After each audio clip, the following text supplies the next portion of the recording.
Exeter stomping on the bleachers. Low snap. The kick is good. Great move after the catch. First down and more. Now Coleman showing you the speed. Breaks the tackle. Still up at the 5 and in for the touchdown. Wow. He's gone. Gould showing you the speed. One man to beat. Yannicko's going to break. He's going. Yannicko inside the 5. Over the pylon. Touchdown. You got a game. Pinkerton. Going to throw on the run. Walker pulls it in with one hand, and now he's in the end zone. Trying to shake off a man at the 15. He's at the 5 there, and he's into the end zone. Left Hindle, short pass, put big hit here at the line of scrimmage. Tito in motion, snap taken, Heening, going to throw down the seam. He's got Coleman in the end zone.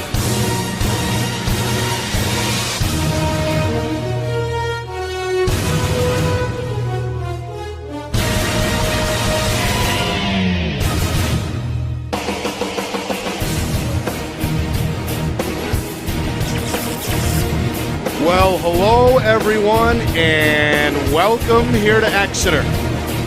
Nick and Astis, Steve Beals with you, getting set for the 2022 NHIAA Division I Football Championship between the Londonderry Lancers and the Bedford Bulldogs, two of the premier teams, premier programs in the state, colliding here with it all on the line in the final Saturday of November.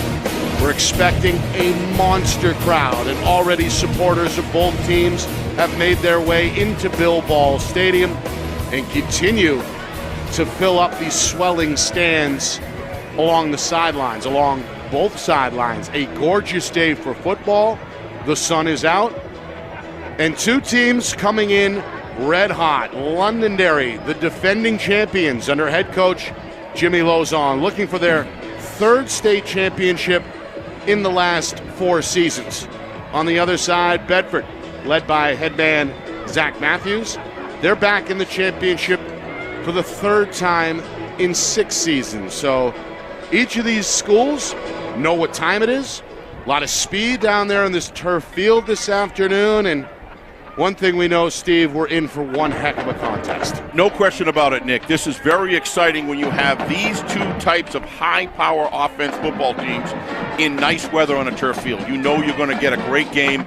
Not that I don't mind that I mind good snowballs and things like that, but for these two specific teams, you want to see them be able to use their assets effectively, and boy, do they have some in Drew Heenan, Colby Snow, Andrew Kuhlman, and Danny Blackman improving every year. Matter of fact, call attention to 4 teams in Division I this year, Bedford being at the top of the list in my mind, that just continually improve. Those teams are Portsmouth, Merrimack, Pinkerton, and then Bedford. Bedford, everybody knew it. Nobody really was looking to draw that card because Zach Matthews, give this guy all the credit in the world. He's done a terrific job building this team.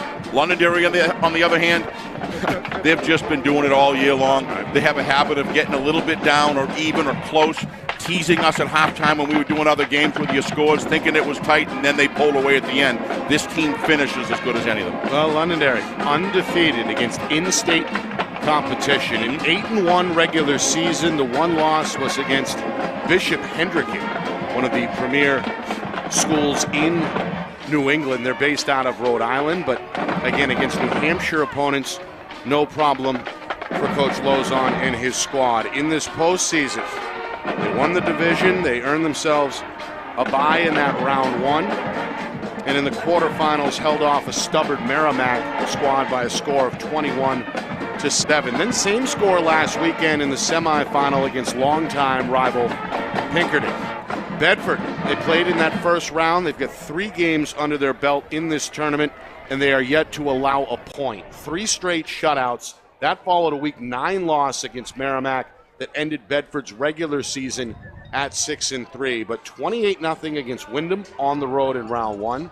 They handed Nashua North their only loss of the season in the quarterfinal round by a score of 7-0. And then last week, blew doors out in Plastow, putting Timberlane to bed early, 32-0. So both of these teams, again, coming in as hot as it gets. Bedford, if you give them a little opening, they're going to take it. Guess who else is like that? The Londonderry Lancers are the same way. And that's part of the reason why these teams are so explosive and successful at the end of the year. because if you do anything wrong, you know your percentage chances to come out with a win have been diminished significantly. One of the things that I'll call attention to as well is 3 of those 4 teams that I mentioned, Portsmouth, Bedford, and Pinkerton, all had new quarterbacks that these coaches developed. And let's go right over to Zach Matthews and what he's been able to do to improve Danny Black throughout this year. Never really played varsity. He comes in the first game, you could see, tentative, needed a lot of work. He got that work, and he put in the effort during the season. And if there's one thing that Danny has done a terrific job at, is not getting himself in trouble. On the other side, Drew Heenan, just coming out of last year, improving, picking up where he left off. This is a dynamic football player. I would argue one of the, probably he and Colby Snow, probably 2 of the most dynamic players on both of these teams. Certainly 2 players to watch this afternoon. We saw Drew Heenan on this field nearly a year ago.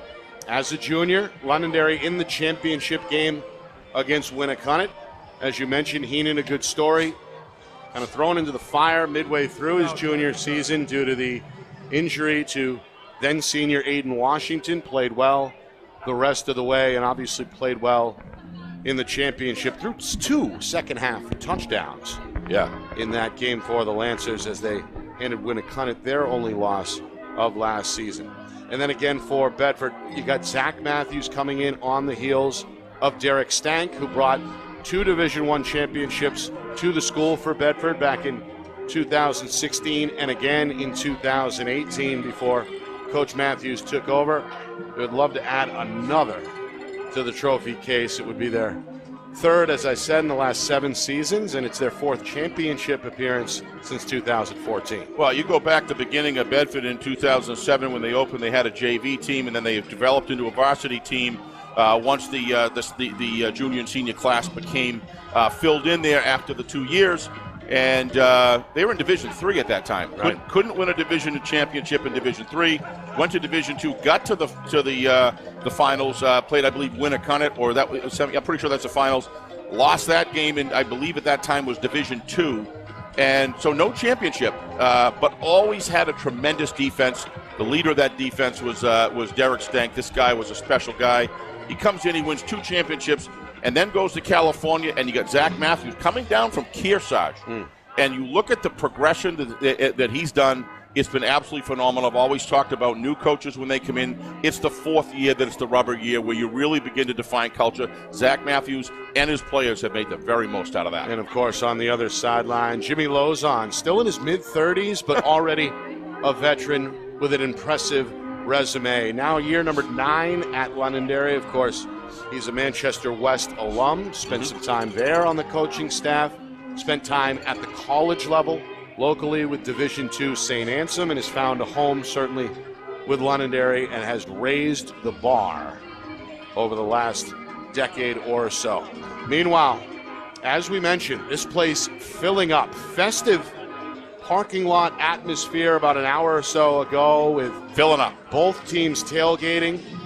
We've got both bands here, Londonderry and Bedford. The cheerleaders are down on the field. Right now, 48 degrees, a little bit of a breeze as well, about an 11-mile-an-hour wind as we approach game time. But again, as you said, the field is in great condition, really built for a quote-unquote track meet. And these 2 teams have a lot of speed on both sides of the football. Yeah, let's not forget the officiating crew that we've seen throughout these playoffs has been basically stellar. Communication, excellent positioning. I really can't say enough about the striped officials in this series, in this whole year, Nick, overall. It's just been fantastic. I don't know what their training process is, but the leaders of the White Hats on the field have done a terrific job organizing their troops and just giving us the benefit of a good game. I thought the last 2 games that we did were overall were excellent. Remember, you see things in the NFL just last week that you kind of these guys are amazing. We've got replays where we can see, and it's just how good these guys are. Right. And I'm sure they'll be at that level today. We're very fortunate. The referee this afternoon is John Reardon, leading a 5-man crew. Plenty of experience down there, as we know. Well, thousands of New Hampshire student athletes have learned valuable life lessons about sportsmanship, teamwork, and respect through participation in interscholastic athletics. thank you for your cooperation and good sportsmanship throughout this contest. Brought to you by Service Credit Union. Service Credit Union is proud to sponsor the NHIAA. Learn more about how they can help support your financial goals, too, at servicecu.org. Nick Anastas, Steve Beals with you from Friday Night Lights, New Hampshire, broadcasting in conjunction this afternoon with the NFHS Network. Glad you could join us live here in Exeter. Kickoff coming your way at the top of the hour. It appears as if the teams are momentarily going to arrive on the field. As we take a look down, the cheerleaders are heading towards the end zone, which is usually a good sign. We've got the coin toss and a live rendition of the national anthem coming up as well. No starting lineup announcement today, but again, the teams, Bill Belichick style, will take the field as one here very shortly. And we got our roving camera down there, John Barron. What a guy. He and Matt were here early setting up for us. We certainly appreciate that to no end. John's down the field, Matt's in the corner. John, we'll have both end zone shots for you folks today, as well as up top. Krista Beals will be up top. So you're going to get great action in this game. We look forward to that, and we certainly thank them. Bit of a who's who amongst this growing crowd, in addition to the standing student section and the band, the parents and grandparents, etc. There's some of those in the know from the media and from the New Hampshire football world as well. I saw longtime Concord head coach Bob Cameron's name on the sign-in sheet for the media down there. I saw that as well. He's lurking somewhere. And, of course, the namesake of the stadium is here as well. That's, of course, Exeter athletic director and longtime head football coach Bill Ball. What a guy. When you think Bill Ball is everywhere. I do not know how he keeps it all together, but he does it, and he does it he's always friendly. He's been terrific with his busy schedule to come on our Gridiron program every week that you asked him, Nick. Yep. And just giving us terrific analysis and just for decades, like so many coaches in this league, two of these coaches on the sidelines right now just bring such a positive aspect to the game of football and amateur athletics as a whole. Well, the Londonderry fans are settled in here on our side of the field, the near side from your current vantage point on the screen. A lot of blue, white, and red. And again, across the way, officially in the visitor section, the Bulldog fans, Bulldog Nation. They're in their red, black, and whites.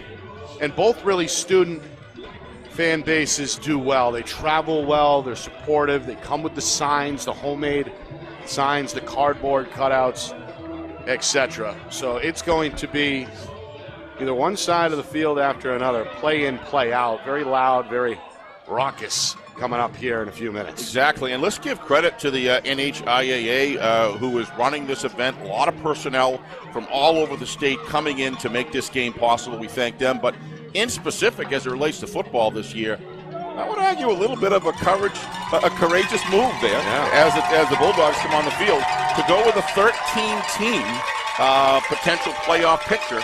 And I will tell you, I think, Nick, it kept hope alive with a lot of teams. And I think that Bedford, even though they finished every week, they knew if they made the playoffs, they were one of many teams that knew if they got better every week, anything can happen. And that certainly worked out this year, without a doubt. We'll see if it does in the future. I'll hand it back to you, Nick. Well, both teams at the gates, so to speak, getting ready to take the field in front of this crowd, which I'd estimate is what, about 4,000, maybe 5,000 large?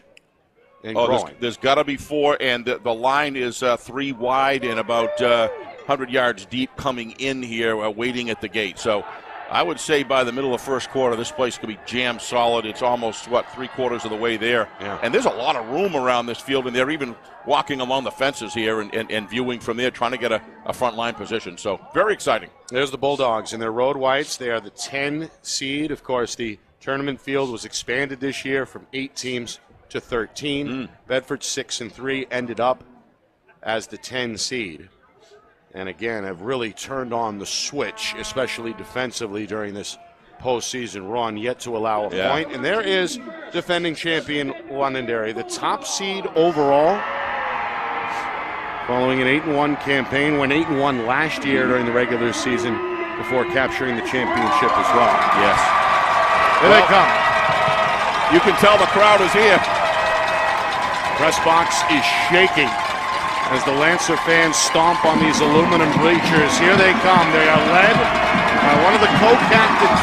It's Trevor Weinman, the 6'2 senior, carrying the blue Lancer flag.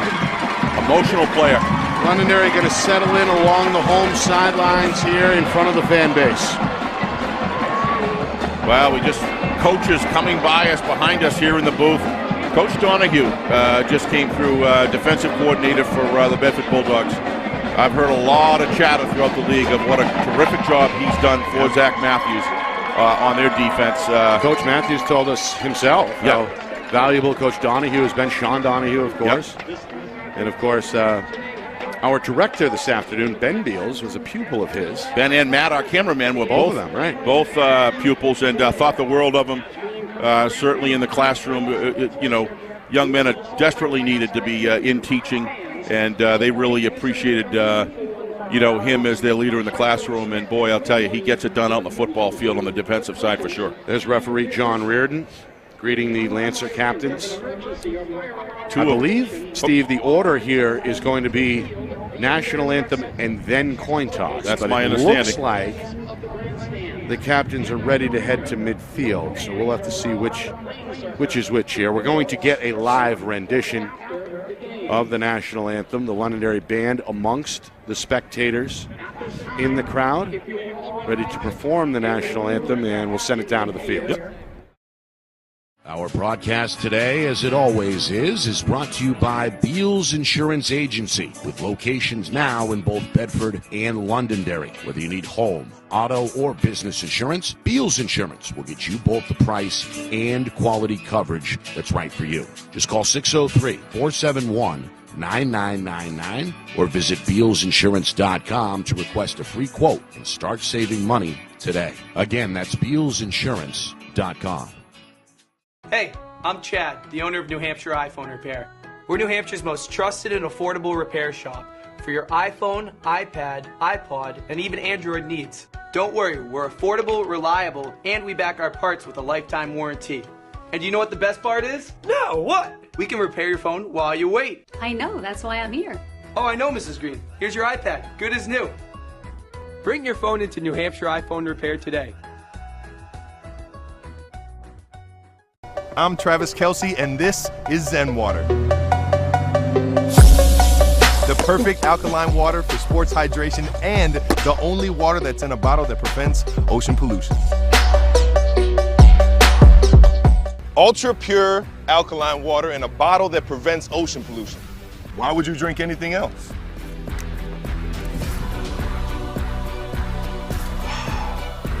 Seriously, why would you drink anything else?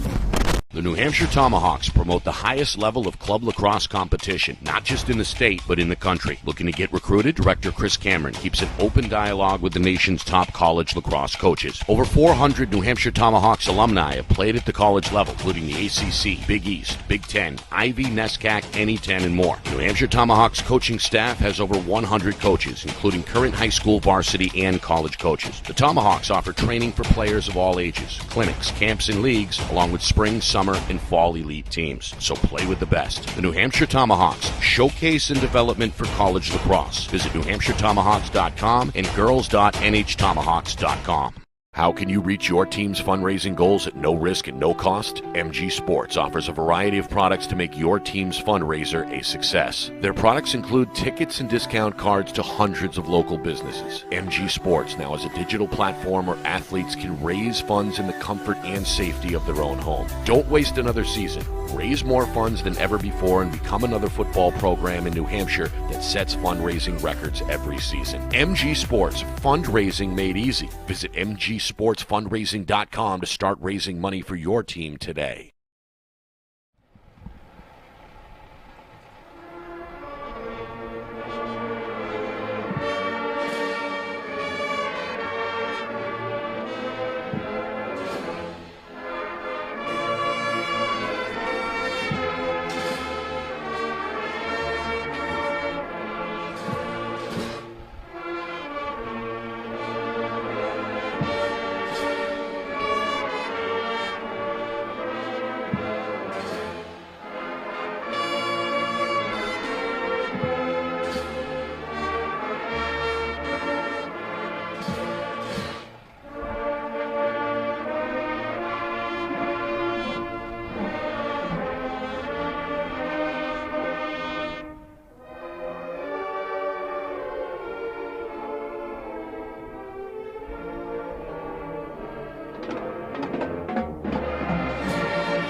Well, there it is.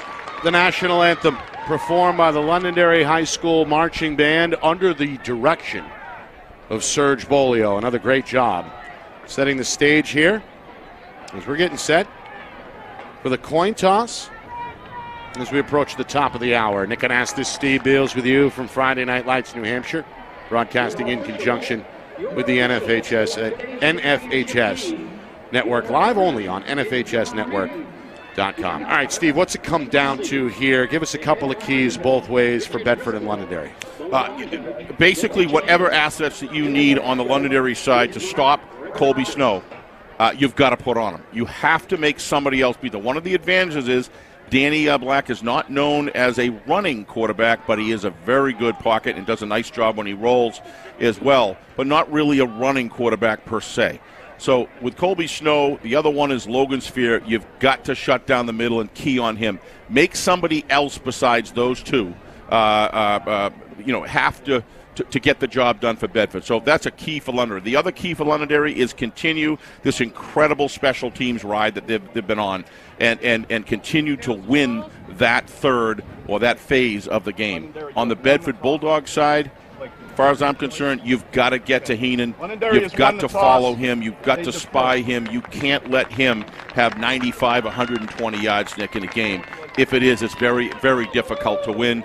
As far as the defensive backcours, there is no key. They're just fantastic on both of these teams. Everything else is pretty much, those are keys that I see that each team has to accomplish. Coin toss in the books. Londonderry 1 will defer to the second half, so the Bulldogs will receive the opening kick here in Exeter. And now my favorite part, the psych up as these teams get ready for battle here. The 2022 NHIAA Football Division I Championship. Londonderry looking for back-to-back state titles, their third in the last 4 seasons. Bedford looking to add a third Division I championship to their trophy case since 2016. Well, occasionally you may see a little jitter on the camera, on the on-field cameras. The cell service here is not fantastic, but let me tell you, you're going to go, once things settle down, once the game gets going, usually those things, but there's a lot of people on their cell phones using up that bandwidth today. But there's, as we look at Zach Matthews, imagine the preparation. I doubt very much he got much sleep last night. I think both coaches were pulling all-nighters last night. Both are film rats, as we know. I wonder if Drew was calling Coach Lozon. I'm sure. And I'm sure that was a great story. Really, everybody up and down the staff has had their hands full probably all week in preparation for this one. Bedford looking for their 4th straight shutout. Londonderry, back-to-back 21-7 wins over Merrimack and Pinkerton so far in these playoffs. The fan base that both of these communities have brought today are incredible. Wow. And still pouring in. All right, we're going to get a look at Jack Drabick, the 5'10", 190-pound senior kicker. Both these kickers today have good legs. Drabick from the 40. Going to come high in the air to the near side and force a catch by the Bedford up man at the 36-yard line. No problem for the linebacker. Bulldog junior Jack Rizzo, sure-handed, sets up Bedford 1st and 10 from their own 36-yard line. So here he comes, Steve. You mentioned him, the junior quarterback for Bedford, Danny Black. And what a journey he's been on from where he started to really developing in a comprehensive way a very broad-based, talented quarterback. And like I said, when you don't have great running speed, you got to be good at everything else, and he's done a great job progressing. Took over for 3-year starter Joe Michael, who went on to Fordham to play at the next level. First play, a run. Logan Spear, left side, looking for the 40-yard line. Stopped a little shy at about the 39. It's a 3-yard gain out of the gate for the 5'10", 185-pound senior tailback. Yeah, you were talking about keys to the game. Obviously, it just becomes redundant to talk about turnovers. Obviously, Logan is well aware of that. He was cradling that ball as he went through the hole that he had there, and I think you're going to see that with these runners throughout the game. They understand how important it is. Tight end left side is Cal McCullough, 6'5", 240-pound senior. See if they go left side again. They got Snow in motion. They give to the senior. His first carry is a sweep, and he's up across the 45. He's got a first down at the 47-yard line. A good pickup there of 8 for Colby Snow. Went off last week in the semifinal win over Timberlane. Well, we were talking before the game, Nick, about blocking downfield, and both of these teams, arguably, I don't know of anybody better than these two teams for sure. Maybe as good, but I'll tell you, they block downfield. Receivers have a responsibility to block to the same degree the offensive linemen do, and that's why that's what breaks open some of these long runs for both squads. Trevor Wyman in on the stop for Londonderry. He's going to line up standing on the near edge here on 1st and 10. Bulldogs approaching midfield in their opening drive. Back to Spear right side, lucky to get a yard. Not going to get much. Londonderry up to the task on that one. Jason Cenas, 6'1", 270-pound senior, waiting for him along the line. 2nd and 9. Yeah, both these defenses want to come out the first time and set the standard, Nick. It's almost like setting an anchor in the ground. They want to be able to let you know that it's not going to be easy. And stopping big gains the first round of defense is critical for both of these teams. Snow going to line up wide to the right side. Wingback in there as well. That's Dylan Sodden, the junior.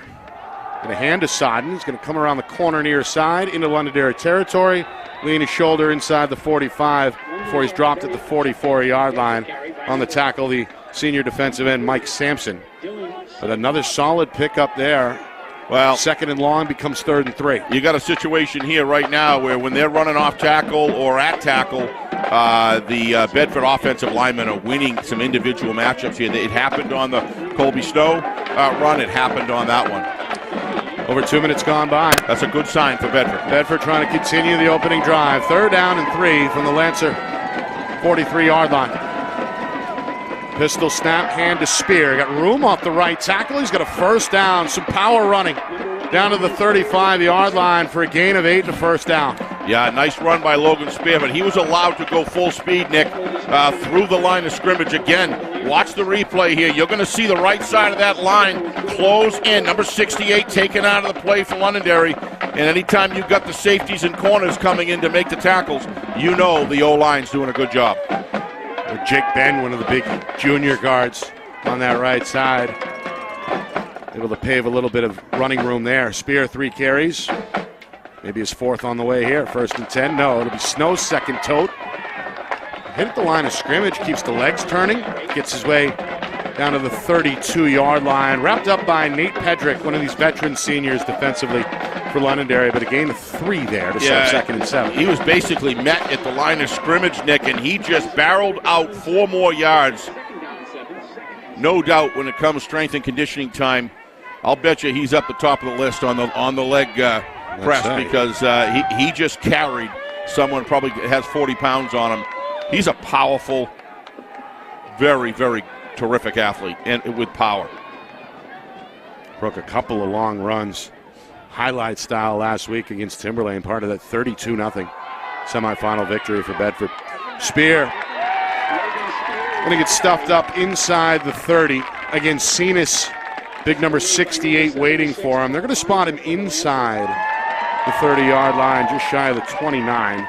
First down mark at the 25, so a 3rd and 4 coming up here for Bedford. Yeah, each half you get about 6 to 7, 8 maybe plays in a half that you look back on and say, this was when it happened. And this is either way, this is a big play right here. If they can keep them out of the end zone, that being the Lancers, that's going to be a big turn for them. It's probably 4-down territory, but still a big play. 2 backs on either side of Black. Londonderry with 4 down linemen. 3rd and 4 from the 30. Chest high snap. Going to swing it behind Snow. It is dropped and it's a fumble. Londonderry's got it. Wow.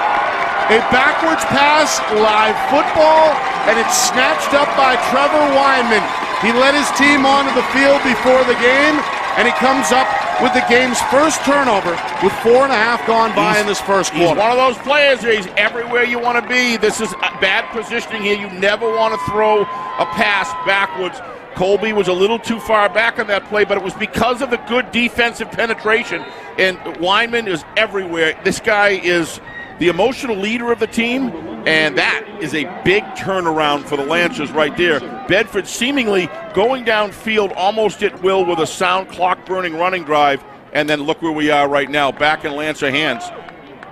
Bulldogs able to move the football over 50 yards. Very well. In nearly 5 minutes on their opening drive, but the turnover biting the Bulldogs early. Londonderry comes up with the football. We see Drew Heenan, the senior, for the first time, and now whistles, and that play is blown dead. I think it's too much time. You're right. Delay a game, yep. So the game's first penalty, as we hear from referee John Reardon for the first time, is going to cost Londonderry 5 yards. Yeah, got to get in the rhythm. Those are mistakes upon mistakes. You know, you've got your team. Now you're going, at least it's 1st and 15 if you're Londonderry, but still you don't want to be putting yourself in that situation. You got to get the play off. Must have been in the interchange. They must have called and started the clock. I don't want to say early, but right on time, as they say. 3 down linemen for Bedford. Coleman in motion, they fake to him. Heenan up the middle with room across the 35 and close to the original line of scrimmage before it's all said and done. Bedford able to swarm to the football. Big Spencer Henry Shawn, he's down there in the trench. 6'2", 210-pound junior, but still a 6-yard pickup for Heenan, 2nd and 9 coming up. The defensive bookends for Bedford have been solid all year, Nick. They impose their will on you. They control that edge extremely well and get good separation, maintain vision all the time.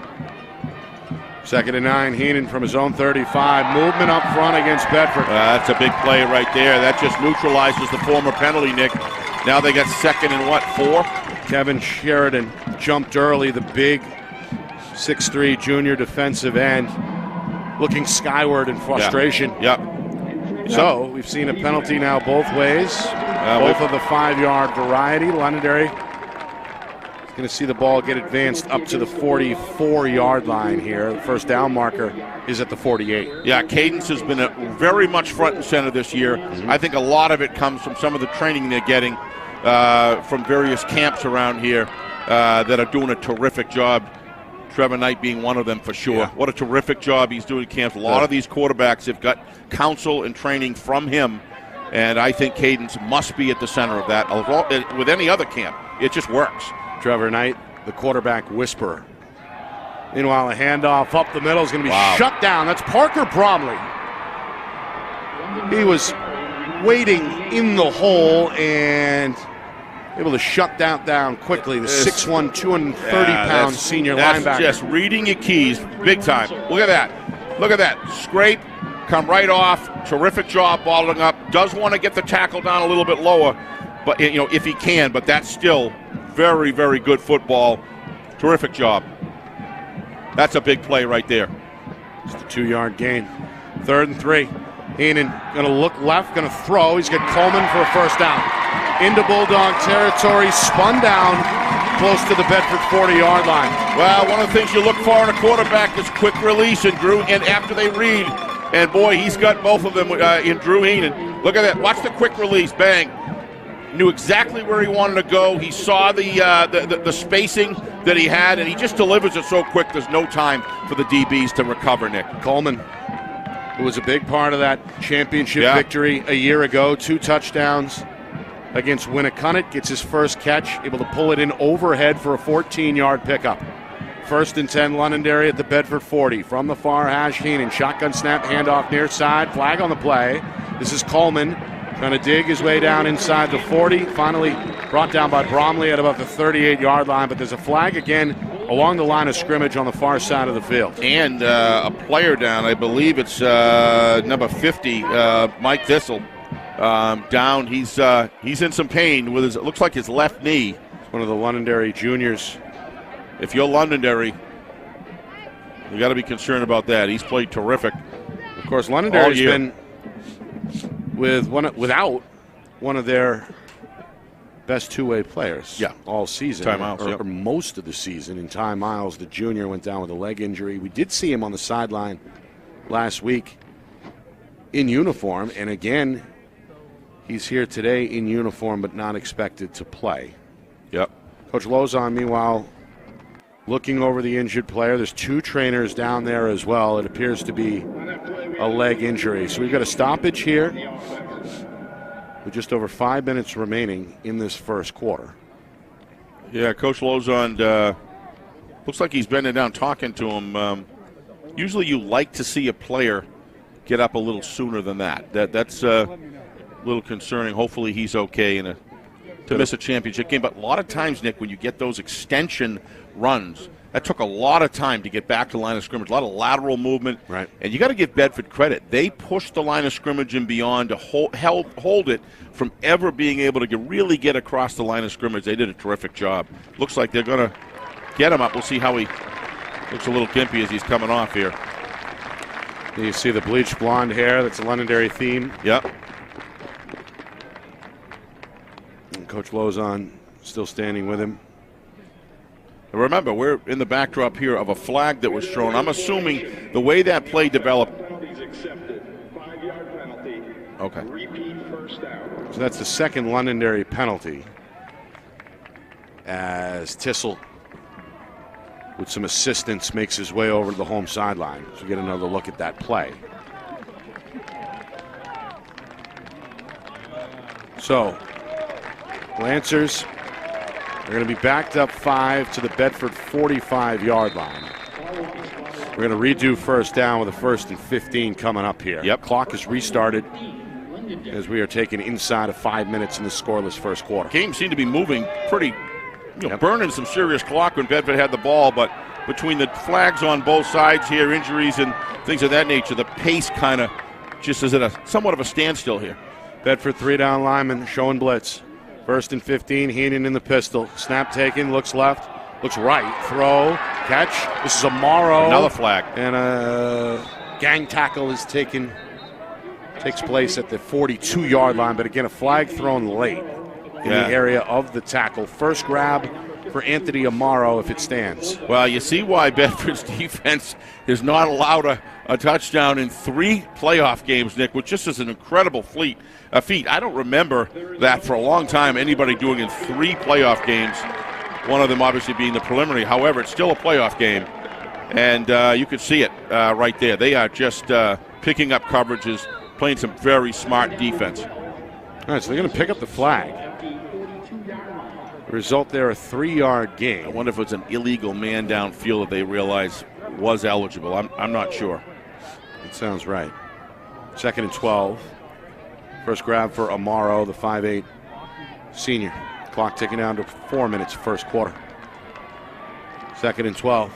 Man in motion is Jaden Navarro. Snap taking. Heenan on the rollout. Throws off the back foot. It's up in the air, and it's bobbled and dropped. Yeah, it was tipped by Snow. Incomplete.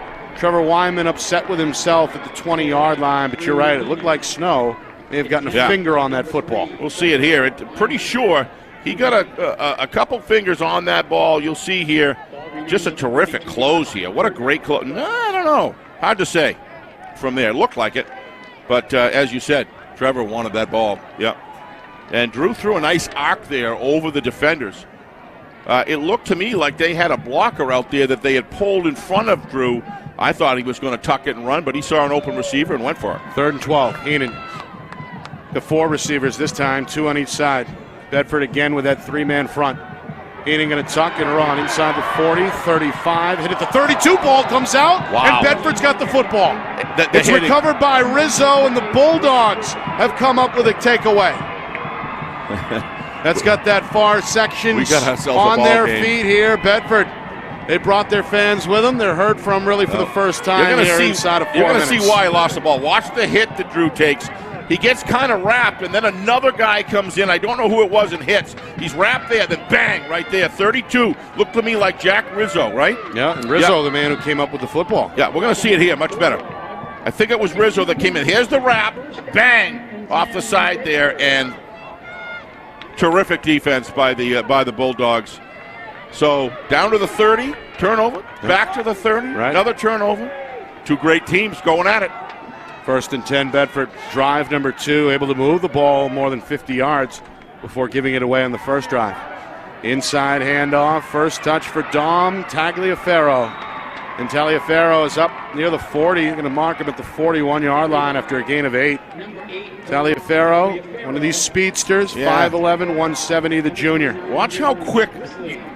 Find some place where you see a counter, a nice reverse, a nice counter here, go through the hole. 2 seconds, he's already past the line of scrimmage right there. That's how you run a counter.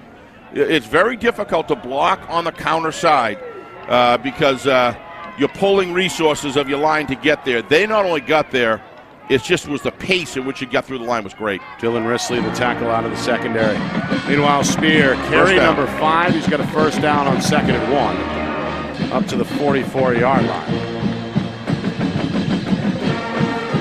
Bedford doing a great job offensively here, spreading the ball everywhere, from sideline to sideline, Nick. They're going outside the hash on either side. They're countering it. They're powering it.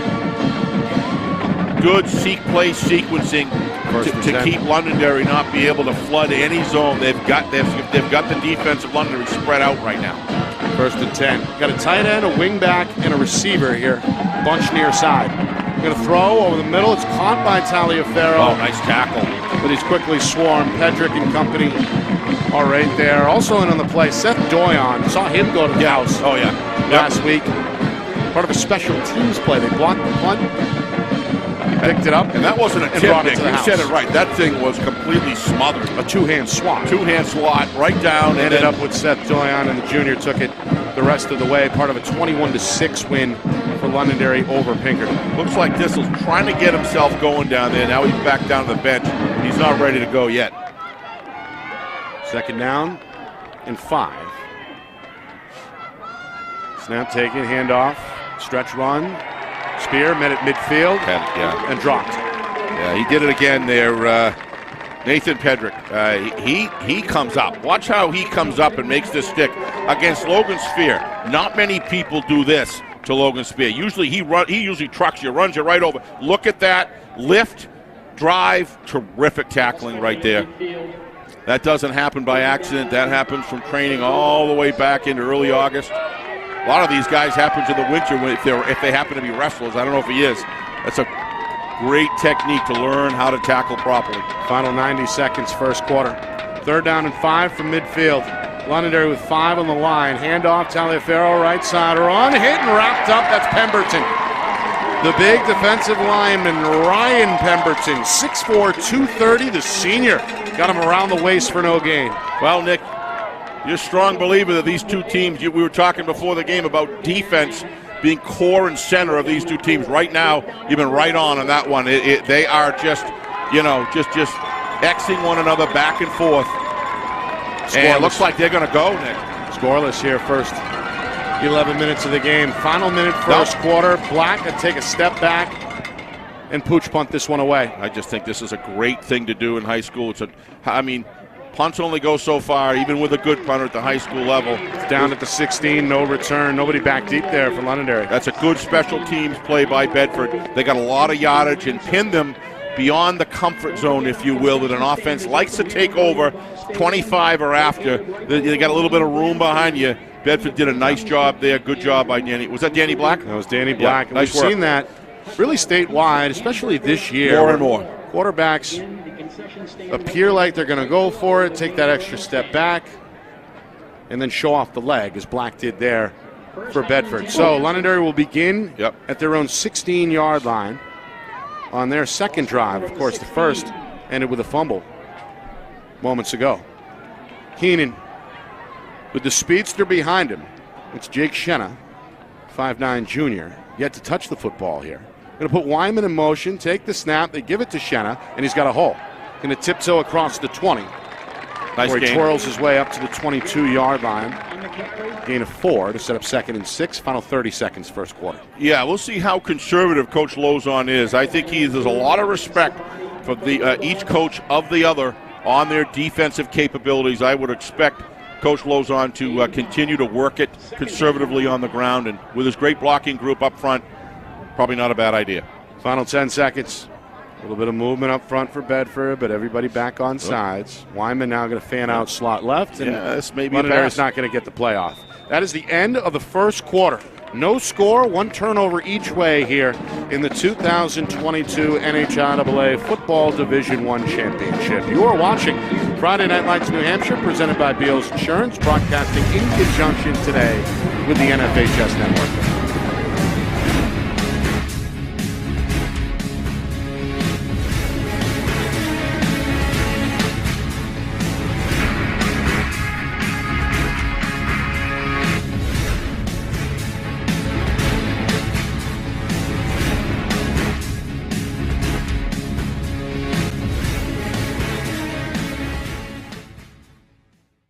Our broadcast today, as it always is brought to you by Beals Insurance Agency, with locations now in both Bedford and Londonderry. Whether you need home, auto, or business insurance, Beals Insurance will get you both the price and quality coverage that's right for you. Just call 603-471-9999 or visit BealsInsurance.com to request a free quote and start saving money today. Again, that's BealsInsurance.com.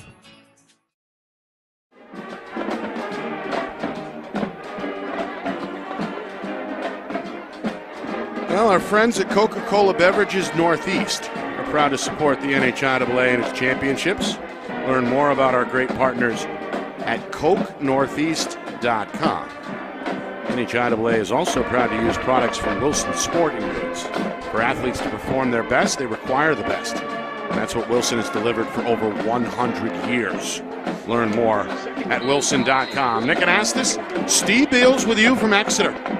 No score. Start of the second quarter. Londonderry facing a 2nd down and 6 from their own 22. Heenan's going to swing it right side. This is Coleman's second catch. He makes his way up the sideline. He's close to a first down. Steps out of bounds where? About the 27? Looks about that, Nick. You know, one of the things about Coleman, he's got sneaky speed. He's just one of those guys that he kind of lulls you in. He kind of slows his pace on his run, kind of striding, and then wham, he pours it on. The speed that he has, he uses it very effectively, and that's how he got around the corner. But I think you're right. John Reardon's over there taking a look at the spot. It's very close, and he says first down. First down, yep. So 6-yard pickup for Andrew Coleman on his second catch. If you're just joining us, Bedford received the opening kick, marched down close to the red zone, but fumbled. A swing pass that went backwards in the backfield ended up as a live ball. Londonderry took over and then fumbled on the other side. Exactly. Inside the Bedford 30. Bulldogs took over, punted the football. This is Londonderry's second drive here, and facing now a 1st and 10 from their own 28-yard line. Well, you got your 4,500, 5,000 people here now, Nick. Very packed house here at Bill Ball Stadium. Oh, good effort by Heenan Drew. hitting the backfield, but able to maneuver his way somehow across the 30 up to the 32-yard line. Yeah, he's able tough to tackle. fight in the end for 5 yards. He's tough to tackle. He's just got that low center of gravity and very difficult to bring down. They give him 4 on that. Up to now 4 carries, 22 yards, a couple of completions for 17 in this first half. And I don't believe number 50 is out there, Michael Tissel. I think he is, I believe he's on the sideline still. We saw him exit with an apparent lower body injury late in that first quarter. Meanwhile, this one on the turf, but they're going to blow it dead. This could be an encroachment, Nick. They may have whacked the center. I'm not sure. Maybe not. I mean, sometimes when that happens and they blow the whistle, no, it's going to go against Londonderry. So it was a false start. So he could have been drawn off, and that affected the snap. But obviously they saw a Londonderry player go first. They're calling it pretty tight so far. They are. Yep. That's the 3rd pre-snap penalty against Londonderry in this first half. Yep. Well, saw one on the other side against Bedford. But I think it's consistent, and that's whatever they decide to set the dials on the game, you just want it consistent, and that's pretty much what I've seen so far. Minute gone by, second quarter. Looks like Heenan going to change the play. Coach Lozon flashing the hand signals at the end of the bench. And now Heenan ready to go out of the pistol. Takes the snap, handoff. Sheena trying to protect that football with 2 hands. Tripped up in the hole. Bromley over there for Bedford again, along with Jake Ben. Only a yard gain there for Sheena. And now it looks like a 3rd down and 9 on the way. Well, Londonderry, 21-7 winners last week against Pinkerton. Got themselves a block punt. Special teams touchdown. Offense scored a touchdown in each half against the pretty stubborn Astros defense. And Bedford got on the board early against Timberlane and never looked back, 32-0 in that semifinal win. Meanwhile, they're going to keep it on the ground on 3rd and 9. Heenan going to spin out of trouble. He's got the first down and more. All the way to midfield before he's hunted down from behind by Bedford's Alex Gradinskis. But Heenan showing you the big playability, keeps the drive alive for Londonderry. Well, looks like one of those pipeline surfers coming out of a big wave, Nick. Look at him. All kinds of traffic in there, and then he just comes out of it, and he's bolting down the sidelines. One of my keys of the game was you cannot give Drew Heenan a 100-yard game. That was a nice chunk that he just picked up there on his way to it right there. Bedford's going to have to be able to bring him down, but wow, is he elusive. Goes for 21 on 3rd and 9 for a first down. That is a field position changer right there. Officially at the Bedford 49-yard line. Wyman in motion, they fake to him. Heenan going to roll out to his right. Throws right, it's incomplete. Over the head of Navarro, did get a hand on it, but incomplete to bring up 2nd and 10. Yeah, looked to me like it was potential catchable ball, but really can't tell until we see that replay. Drew looked like that he sailed it just a little bit there. He did make a jump, but let's see here. Trying to find Navarro. Yeah, he was kind of move. that was a tough catch. I don't know. 6'1" senior couldn't reel it in. Kind of a sideline quick release, needed to get rid of it. Number 88, 6 foot whatever he is coming in. He's been tremendous from Bedford. That's Kevin Sheridan. That's Kevin Sheridan. What a terrific job he's done. Listed at 6'3". I knew he was up there. McAuliffe, the other D-end, is 6'5". Part of that 3-man front for Bedford. Going to attack it up the gut. Heenan finds a hole and a first down. Inside the 40. Tackled at about the 37-yard line again by Gradinskis, but another big gain. Well, part of what's going on here is they're putting their backfield, they're filling up their defensive backfield, Nick. They don't want any big plays to happen, and Coach Lozon see that. He's adjusting. No question there's some good cat and mouse going between these two teams. Yeah. Two excellent coaches and staffs, but Drew Heenan is that X factor that he can make you pay if you're going to be sparse on the defensive front on line. 32 yards now over the last 2 carries for Heenan. He's got Londonderry on the move, 1st and 10. 3 minutes in, 2nd quarter. Lancers trying to strike first. 4 receivers set. They throw to Wyman. Caught in the slot. Going to come back middle. Make McAuliffe miss, but and they got it. Bedford's got it. And Bedford pounces on the football. Wow. McAuliffe able to knock it loose and then dive on it. It's the second fumble recovered by the Bulldog defense, and now the Bedford offense comes back onto the field. Neither team can stand prosperity, Nick. It's been going back and forth, back and forth.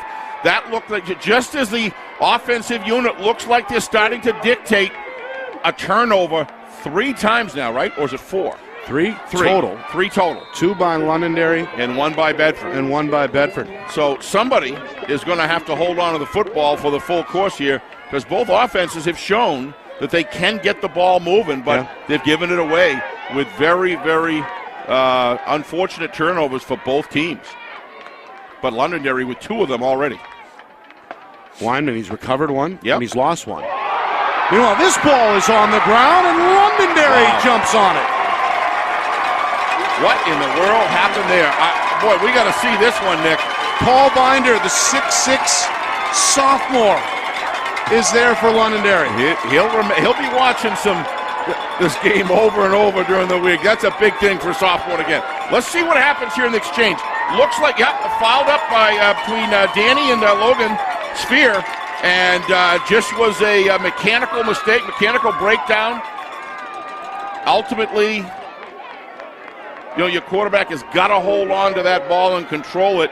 If he's not going to give it, it's his responsibility to keep it. Looked like a little bit of a tight hip-to-hip exchange in there. Got a little too close. And got a nice shot of Coach Matthews looking up. Got his first-rate defense out there. We'll see what Londonderry can do. They were moving the ball before this. Coach Lozon did not like something out there. I'm not sure they were set. I think he was afraid to delay a game again, Nick. and didn't want to lose 5. Heads up timeout by him. I like the timeout no matter what anyway. This is a critical part of the game of who's going to draw blood first. Nearly 4 minutes gone by, second quarter. Still scoreless here in Exeter. Nick Anastas, Steve Beals with you from Friday Night Lights, New Hampshire.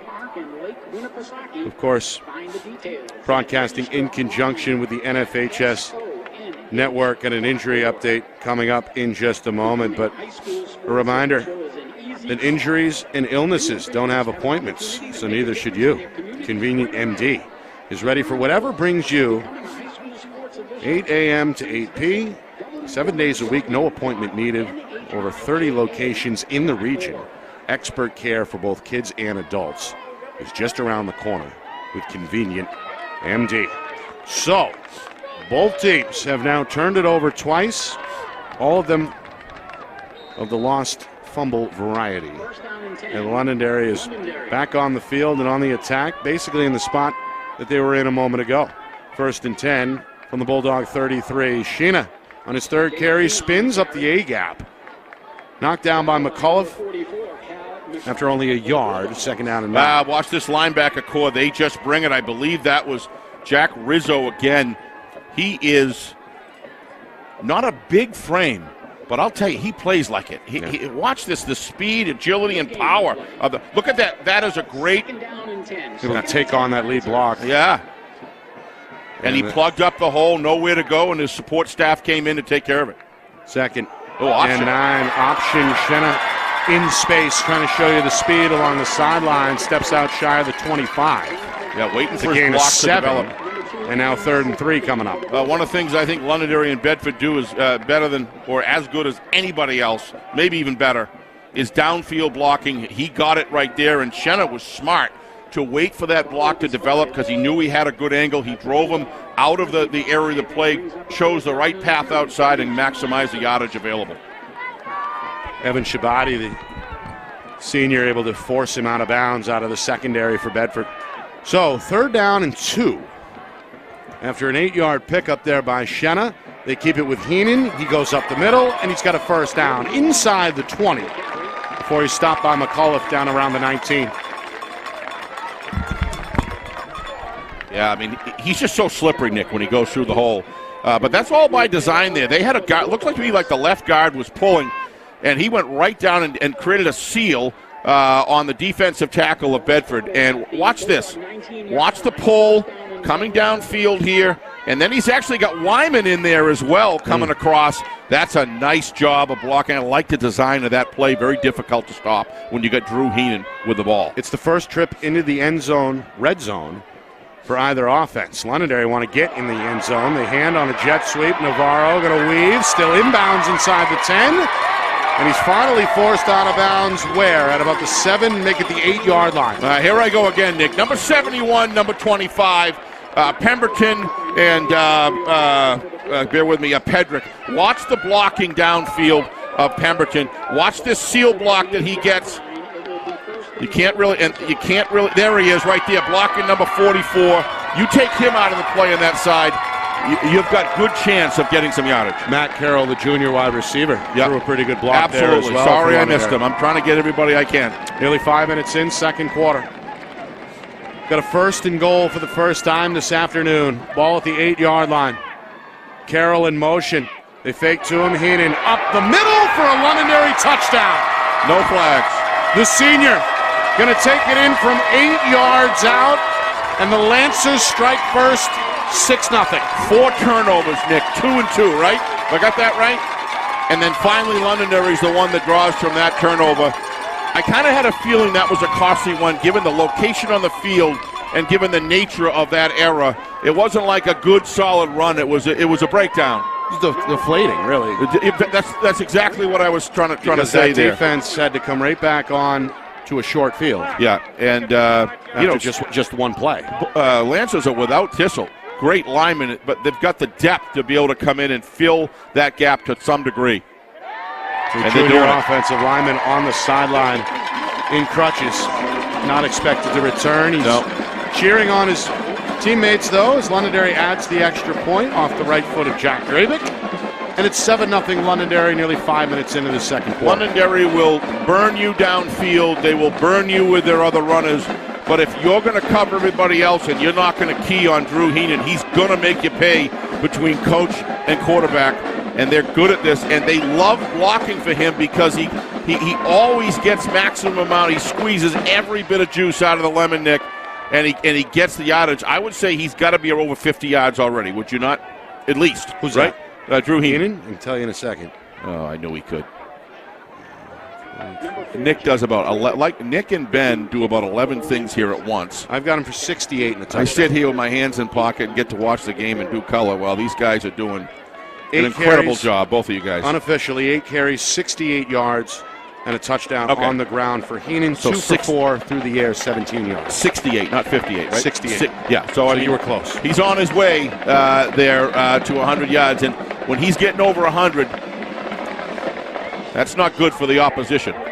Londonderry undefeated against in-state competition this season. Second kickoff of the afternoon, second short kick. Second catch by Jack Rizzo for Bedford over there on the far sideline. It's going to set up the Bulldog offense at their own 38-yard line. Londonderry 8-1, looking for their third championship in the last 4 years, hoping for back-to-back titles after they captured the crown on this field a year ago. Bedford, they won 2 in 3 years, 16 and then again in 18 under head coach Derek Stank. Now back in the championship for the first time under head coach Zach Matthews. Absolutely, and let's understand, Bedford's been able to move the football. That has not been a problem for Bedford today. They got to hold on to it. They've got to answer here. Oh, Wyman coming right up, and Logan. First and 10, Spear nowhere to go, but Logan's does grind out a couple. Able to will his way up to the 40 for a 2-yard gain. Yeah, he got kissed here for a 1-yard loss, I believe, by Wyman coming up, if I'm not mistaken here. And Logan just holds on to the football, and he's so powerful, he's able to twist his way out and drive it forward. You're going to see this here. This is just sheer determination by Logan. Look at him turn, holding the football with 2 arms the whole time. What a player he is. He's been the bell cow in this first half for Bedford. 7 carries to lead the way. Here's Snow around the corner. He's met at the line of scrimmage. Boy, is he ever. Number 29. That's Risley. Risley comes up and meets him. His second tackle. Well, he's he's a veteran.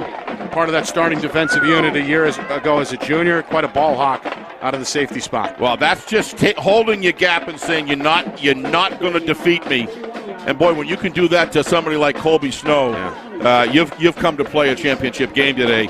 Colby's as good as it gets in the whole league when he gets his hands on the ball off tackle. Jack Drabick said his name is the kicker. Yep. Able to make a contribution on the stop there for Londonderry as well, number 4 in blue. So Bedford facing a third down here, 3rd and 7 from their own 41-yard line. As we pass the midway point, second quarter, Black to the air. Left side throw, caught by McCullough, and a first down for the Bulldogs, up to their own 48-yard line. Big gain there of 8 yards to move the sticks. This all comes from a good route that he believed in, but Danny Black sitting in the pocket, beautiful. Had the time, they gave him a nice V with good vision. Watch this, and Danny's calm as a cucumber when he throws this ball. Look at that set, well done, nice lead. It didn't have a lot of room to throw it. He put that thing right through one of the panes of the windows with the X on it. He did a great job right there. Tackle by Risley. First catch for McCullough. Second completion for Black. Nice pass by Danny Black. We tick down towards 5 minutes, second quarter. Bedford hoping to get to halftime with the game tied. They trail 7-0. Ball a yard shy of the 50-yard line. Black out of the pistol, hands to Spear. And on his 8th carry, the senior lowers his shoulder and grinds out a couple more. Down to Ware, the Lancer 49 for a gain of 2. Well, you use the right terms there, Nick. Grinding, that's what Logan Sphere does. But Bedford as a whole, that's what they've got to do. They've got to burn this clock, grind it down, at least get 3, hopefully for them 7, so they can go into halftime with not only the scoring last, but you can kind of go in and come out in the second half, make your adjustments, and you're on even keel. But they got to get some points out of this drive, and they can't give Londonderry 2:30 left in the clock to try to come back. They got to burn. Black back to the air on second down. Tiptoes left, pass is tipped and intercepted. Picked off along the far sideline by Andrew Susi, the 6-foot senior, in the tip drill. able to come away with the Lancers' third turnover. Big plays, Nick, are starting to accrue on the Londonderry side here. Don't really see what happened. Oh, looks like somebody. Is somebody down here? Another Londonderry player down. And not getting up quickly. We'll see what happens here. Second Lancer injury of this first half. Yeah, it was actually. We get a better look over here. Black on the roll up. Pemberton gets a piece, and then Susi able to reel it in for the interception. And then it looked like kind of a vicious takedown. Parker Bromley made the tackle for Bedford, pumped right up. Yeah, Parker showed up. And good to see Susi on his feet. Yeah, he's going to be okay.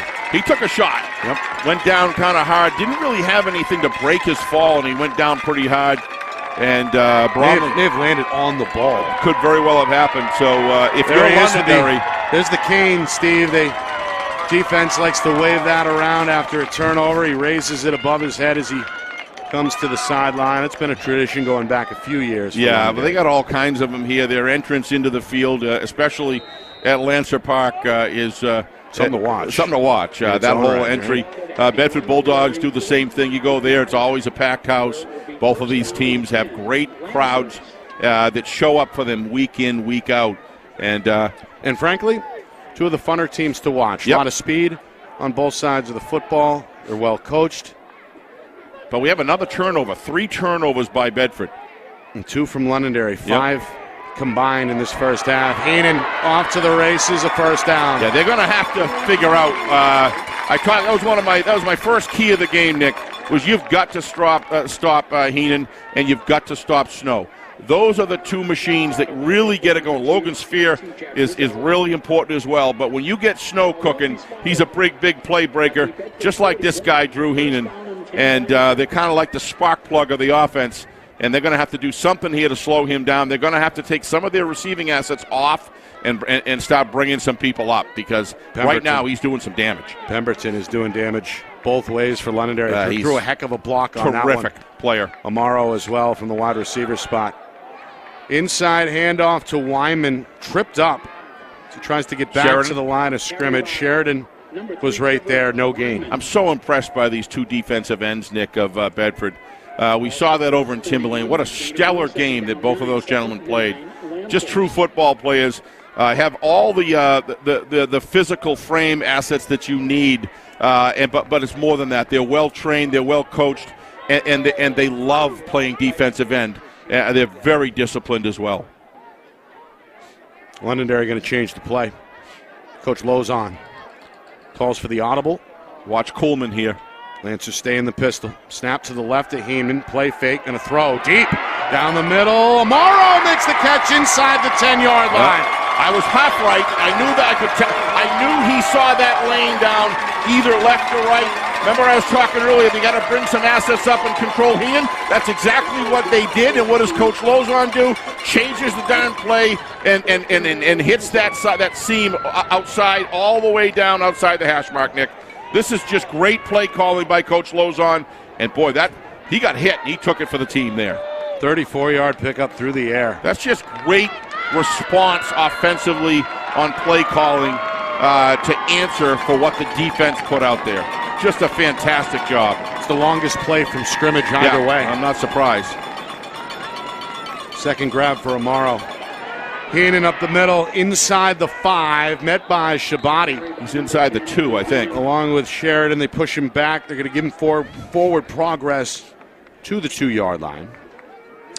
And set up a second down and goal coming up here with 2.5 to go. One of the interesting things they did, Nick, is it looked to me like Bedford brought up assets to take care of Drew Heenan at the line, but they were really playing off. They brought their cornerbacks quite a ways, and they pushed them way outside, and that's what opened up that inside route. Safety really didn't come over. I think he was keying on Coleman. I thought that's where it was going on the left side, but it didn't. Coming down to 2 minutes here. Heenan, the leading rusher in this first half, with 85 yards for Londonderry. Sheena is the tail and the pistol. 2 receivers right, Wyman in motion to the right, and they're going to whistle this dead. Now a flag is going to fly as well, as Heenan may have been pushed after the play. That may be, I believe, Well, we got corrected. I got corrected. I did not know last week that was a dead ball when they called that personal foul, Nick. I don't know. I don't believe. I believe this will be pretty much the same situation.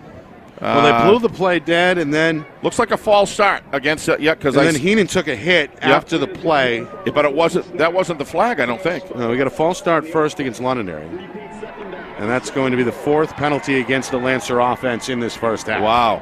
All pre-snap, by the way. Yep. We're inside of 2 minutes. Londonderry is going to be backed up 5 yards to about the 8-yard line. But I was getting at when it's a dead ball personal foul, it gets marked off. It's not an automatic first down. Right. Which we didn't know. I didn't know it was a dead ball. Right. Handoff near side. Pedrick on his first carry. Looking for the end zone. Touchdown, Londonderry. What a great block. That's Nathan Pedrick, the 5'11", 180-pound senior who's made a name on defense. Gets his first carry here on offense, but again, there's a penalty marker down where? Just outside the goal line. Official's going to talk about it. For now, it will be an 8-yard touchdown if it stands. Touchdown is good. I think they're going to mark this off. I don't know if it was some celebrating in the end zone, a little too much exuberance or something. Or is it against Bedford? It's a very... No, the Lancer fans are booing. We heard from John Reardon. We couldn't really hear what he was saying there a moment ago. But they said that the touchdown is good. Yes. So it is 13-0 Londonderry with 1:47 to go until the halftime break. 13 is still on the scoreboard. So we'll see, folks. Watch this downfield blocking. Whoop, we missed it. That's all right. You saw it. Great downfield blocking by the Lancers. So a pair of 8-yard touchdown runs in this second quarter. Yep. The difference right now. First from Drew Heenan, and there from Nate Pedrick. And this is just going to lengthen out the attempt for the extra point.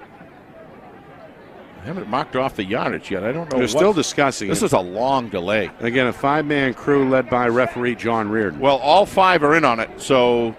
Here we go.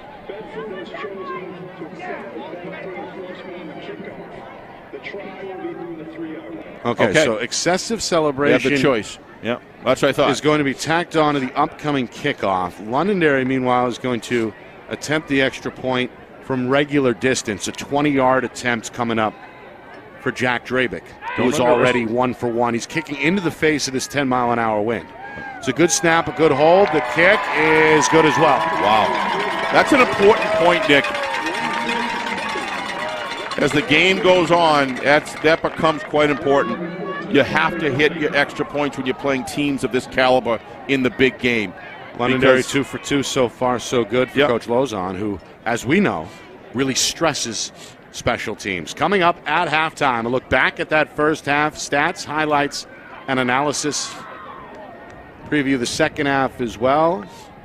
And a look back at the tournament and the season as a whole coming up as we look to crown the 4th state champion this afternoon. Somersworth, they got the revenge over Newport in a rematch in Division 4. My father, not a fan, being a former Tiger, but Somersworth well-deserved. They take home the D4 crown in D3. Campbell knocked off a very good Trinity squad in the final, and then in Division 2, Pelham went 2 for 2 over Souhegan, beating the Sabres in the final to hoist the championship trophy in, again, Division 2. So, Pelham, what a strong team. I saw undefeated. I watched the game. I watched about half of the game, bits and pieces. Big, strong, talented, well-coached, fast. Being able to actually watch them. They're difficult to get film of, but boy, when you can watch them, you see it. This is live. Trickles out of bounds, and a flag is going to fly here for illegal procedure. Londonderry hoping maybe to sneak one in there. Kind of a hooked kick that ends up out of bounds into the Lancer bench at the 45. This will be the 5th Londonderry penalty of this first half. Still only 1 on the other side against Bedford. So this is going to be pretty solid field position here for the Bulldogs. I'm sure Londonderry would like to have that back. That is way. I mean, they're on the. You got a minute 47. Might be one of those times you want to kick it deep. I'm really surprised. Maybe it was just a miss kick. I don't know. I think they were hoping to get it. They had a couple of guys in the area when that came to a roll. Yeah, well, Bedford comes down and scores on this 147. Yeah, it's a first big, half remaining time. Big risk. That's a big risk for sure. And Bedford is going to try to capitalize here. The football placed inside the Lancer 41-yard line. So a 1st and 10 coming up. Still a minute 47 to go before halftime. Coach Matthews has all 3 timeouts as well. He must be thrilled. Not thrilled, but I mean thrilled to get this opportunity to potentially cut this thing in half. I mean, this isn't like putting it at the 40 of the Bedford side. This is down to the 41-yard line of the Lancers. Wow. Bulldogs looking for points before the break. Londonderry will receive the kickoff to start the second half. Black going to tuck and is dropped by Cenas. A 2-yard sack there for the big junior. Yeah, if you look at the defensive line and offensive line of Londonderry, Nick, big seniors. They really have strengthened and beginning to win more and more of the individual matchups. Really been going on since about 3 or 4 minutes left of the first quarter. The whole second half has pretty much been that I've seen so far. So, got a timeout on the field here. Some of the adjustments made also by the Lancers, Nick, on defense of their defensive backfield, coming up, reading plays, reacting, coming up and making straight on sticks to Logan Sphere, to Russell, to Colby Snow. They've just done a terrific job. I've never seen Colby stopped at the line like I've seen in this game. He's pretty much been able to. Only 2 carries. Yeah, only 2 carries for so 11 far. yards. Yeah, he took a shot in one of those from a great tackling clinic. Was it Pedrick, I believe? Yeah, Pedrick came up on him, and somebody Risley else. as well. Risley, yeah, that's the other one. Has been involved. I mean, these guys cover a lot of ground, and the pursuit is relentless. It is. And has been under the tenure of Coach Lozon. Now in his 9th season, looking for his 3rd Division I championship. But Bedford's been able to, it's just a turnovers. Bedford's been able to move the ball in most of their opportunities here. 3 giveaways in this first half. Black down the middle. There's Snow. He's got the grab inside the 30. And he's down to the 26-yard line. He is something else. Stopped by Londonderry's Cam Brutus, man who blocked a punt a week ago against Pinkerton. He would be on my short list, Nick, of early picks. Quick snap, quick throw. McCullough, the grab. Tackled inbounds along the sideline, shy of the 20-yard line. Bulldogs, it says on the scoreboard, have 2 timeouts left, Nick. So they can start. There's a lot of opportunities here for quite a few plays here. They're not even using them when you got 2 timeouts like that. Black going to roll left on 1st and 10. It's a good block in the backfield. Looks for the sideline and is tackled out of bounds inside the 20. He got out of bounds. Good hustle. Thrown. Good hustle by Danny Black. Yeah, thrown down by Pedrick. Yeah, nothing. They mark him where, Steve, about the 18? 18, nothing downfield. Danny, that's been the maturity of Danny Black in a number of different areas. But to me, that's number 1. Not forcing passes, throwing it out of bounds, running it, tucking and running, pushing for the sidelines. Good job. Big 3rd down here. Inside of a minute, 3rd and 2 from the Lancer 19. Bedford in the red zone for the first time. Black rolls right. Going to throw near side. It is caught. That's Poltrinari at the 10. Yeah, he'll take a timeout here, I'm sure. Planted immediately by the defensive back, Kyle McPhail, but it's going to set up a 1st and goal for Bedford at the 10-yard line. Yeah, he took a timeout. That was a good clock management. You want that 50 seconds, Nick. You want to be able to run through them. You have another timeout to stop it. If you don't get in, you needed a kick, or somebody tackles you in the middle of the field, you have that option.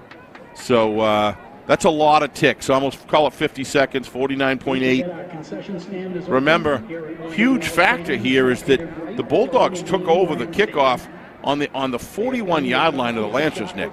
Only 40 with I believe was it 1:47 to go, and they're not even a minute off the clock, and they're already on the 18. You put them back to their own 40 or 30. Well, they're down to the 10 now. But what I'm saying is to not kick that ball, I Right. still don't understand Right. what Some the risk objective there, was and with that. It went Bedford's way. Black, meanwhile, Steve, with 3 completions here on this drive. Yeah. Eclipsing his total Well, I coming think into this drive. I think completions of 15, 4, and 13. if you look at the defensive sets here, looks like they got trips there. No, they just did load on the left side. Look for Colby Snow here. 3 receivers left, tight end right. The back to the left of Danny Black is Logan Spear. Londonderry trying to crowd the line. Snow in motion. They're going to blow it dead. It's Taliaferro in motion. Yeah, that is costly if that's on Bedford, which I believe it is. That is very costly yardage right there. Bulldogs only 1 penalty to this point. But they're going to march back 5. Well, you got the wind here, back up to probably around 20 miles an hour, kicking out towards the track on the Bedford side of the field, crosswind. Every yard counts here if a field goal is going to be the ultimate. Yeah, we haven't seen Colby Snow's leg yet today. Oh, he's got a good one. But he's though. got one of the best in the state, in my opinion. Well, he kicks through it, and but they're going to place the ball in the near hash at the 15-yard line. 1st and goal from the 15. Bedford trying to make it a 1-score difference. One time before the break. Just inside of 50 seconds. I wouldn't be surprised if Coach Lozon uses one of his TOs on once the clock is stopped. Black takes a waist-high snap, looks left, throws over the middle. Snow incomplete. Terrific play That's by Coleman right there. Wow. Got his left hand on it to break it up.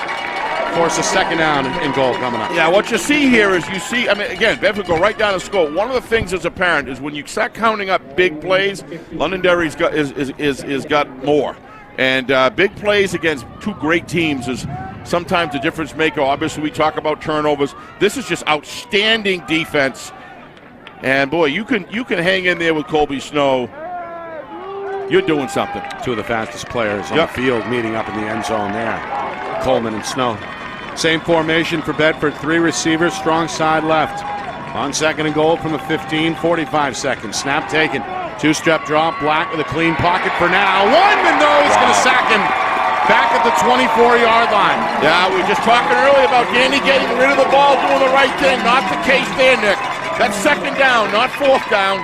You've got to throw that ball out of bounds. You got to get rid of it. Just too long. There's nothing there. Pockets collapsing. Coach Matthews going to use Lyman one more time. His final timeout. So Bedford uses their 3rd and final timeout with 38 seconds remaining here, but now facing a 3rd and goal from the 22-yard line. Yeah, that's just a great defensive play, but you got to almost have your 1, 2, 3, 1,000s in there, and then you've got to get rid of it, Nick, because it's not like it's 3rd or 4th down. It's 2nd down. You've got other opportunities, and they still do here. Yep. But you don't want to be going backwards. And every time what's that a loss? About 6 yards, I think it was. You're getting to the point where, an end zone pass is not a quick pass. It's something that's going to have some hang time.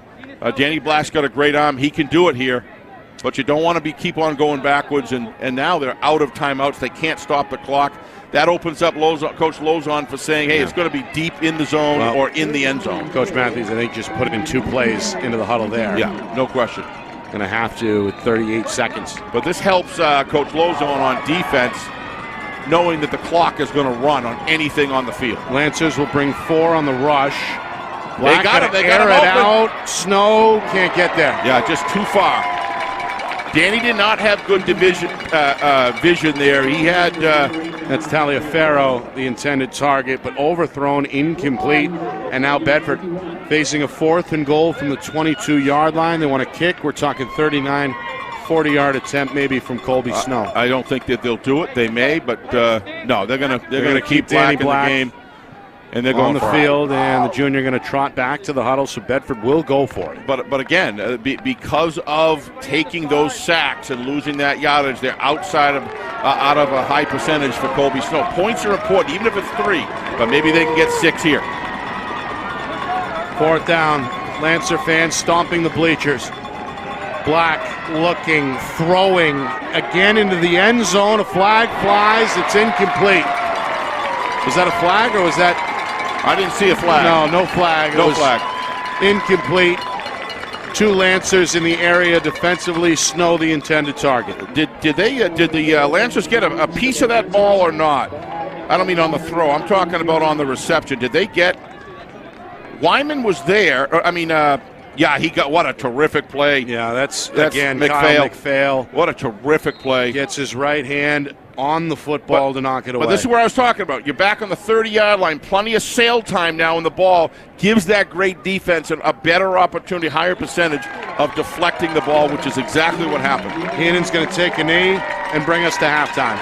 The defending champion Londonderry Lancers on top of the Bedford Bulldogs midway through by a score of 14-0. Lancers looking for the third championship in the last 4 seasons and back-to-back D1 crowns. So far, so good for Coach Lozon and company. Coming up here at halftime, Steve and I will take a break, come back, bring you some on-field entertainment. It's both the Bedford and the Londonderry marching bands expected to perform here over the next 20 minutes or so. We'll come back, take a look at that first half with stats, highlights, and analysis, plus a look at the second half coming up, and a recap of the 2022 season as well. So a lot to get to as both these head coaches look to make some adjustments in the locker room here in Exeter. All right, 14-0 Lancers over the Bulldogs at halftime. You are watching coverage of the 2022 NHIAA Division I football championship game right here on Friday Night Lights, New Hampshire. It's brought to you by Beals Insurance, and it's in conjunction with the NFHS Network.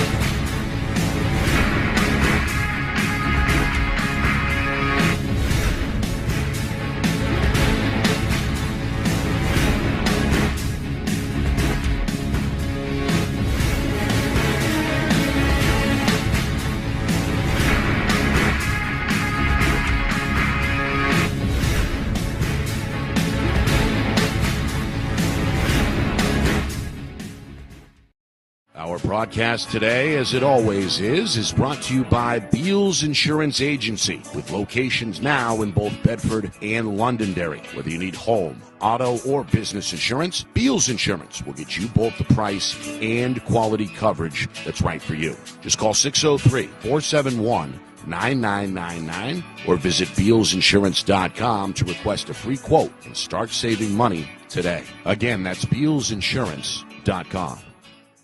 Hey, I'm Chad, the owner of New Hampshire iPhone Repair.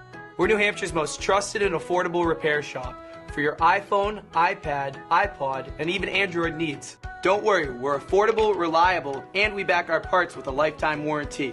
And you know what the best part is? No, what? We can repair your phone while you wait. I know, that's why I'm here. Oh, I know, Mrs. Green. Here's your iPad, good as new. Bring your phone into New Hampshire iPhone Repair today. I'm Travis Kelsey, and this is Zen Water.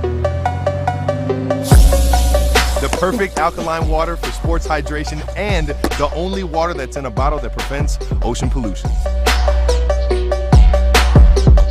Ultra pure alkaline water in a bottle that prevents ocean pollution. Why would you drink anything else?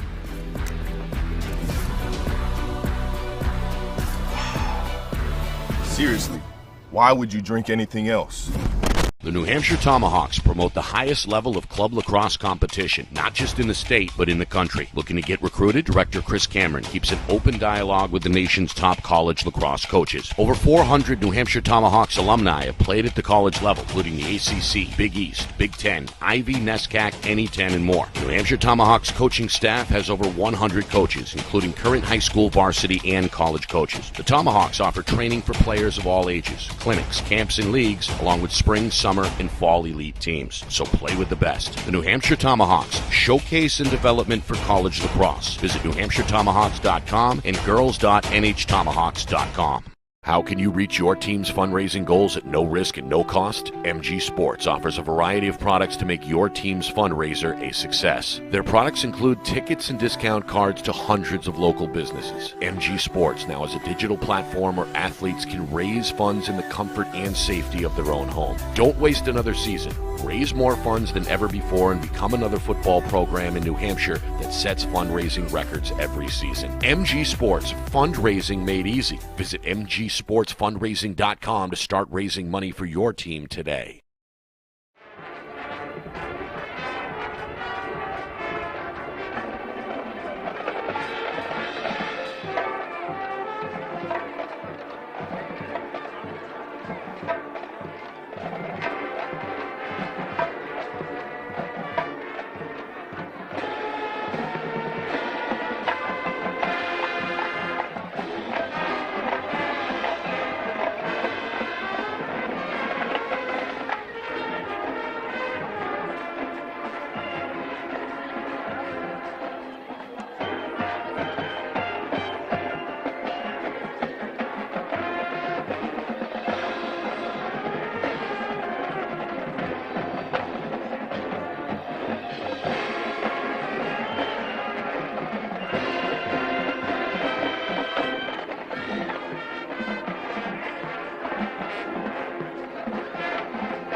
Ladies and gentlemen, another big round of applause for the Londonderry High School Marching Band.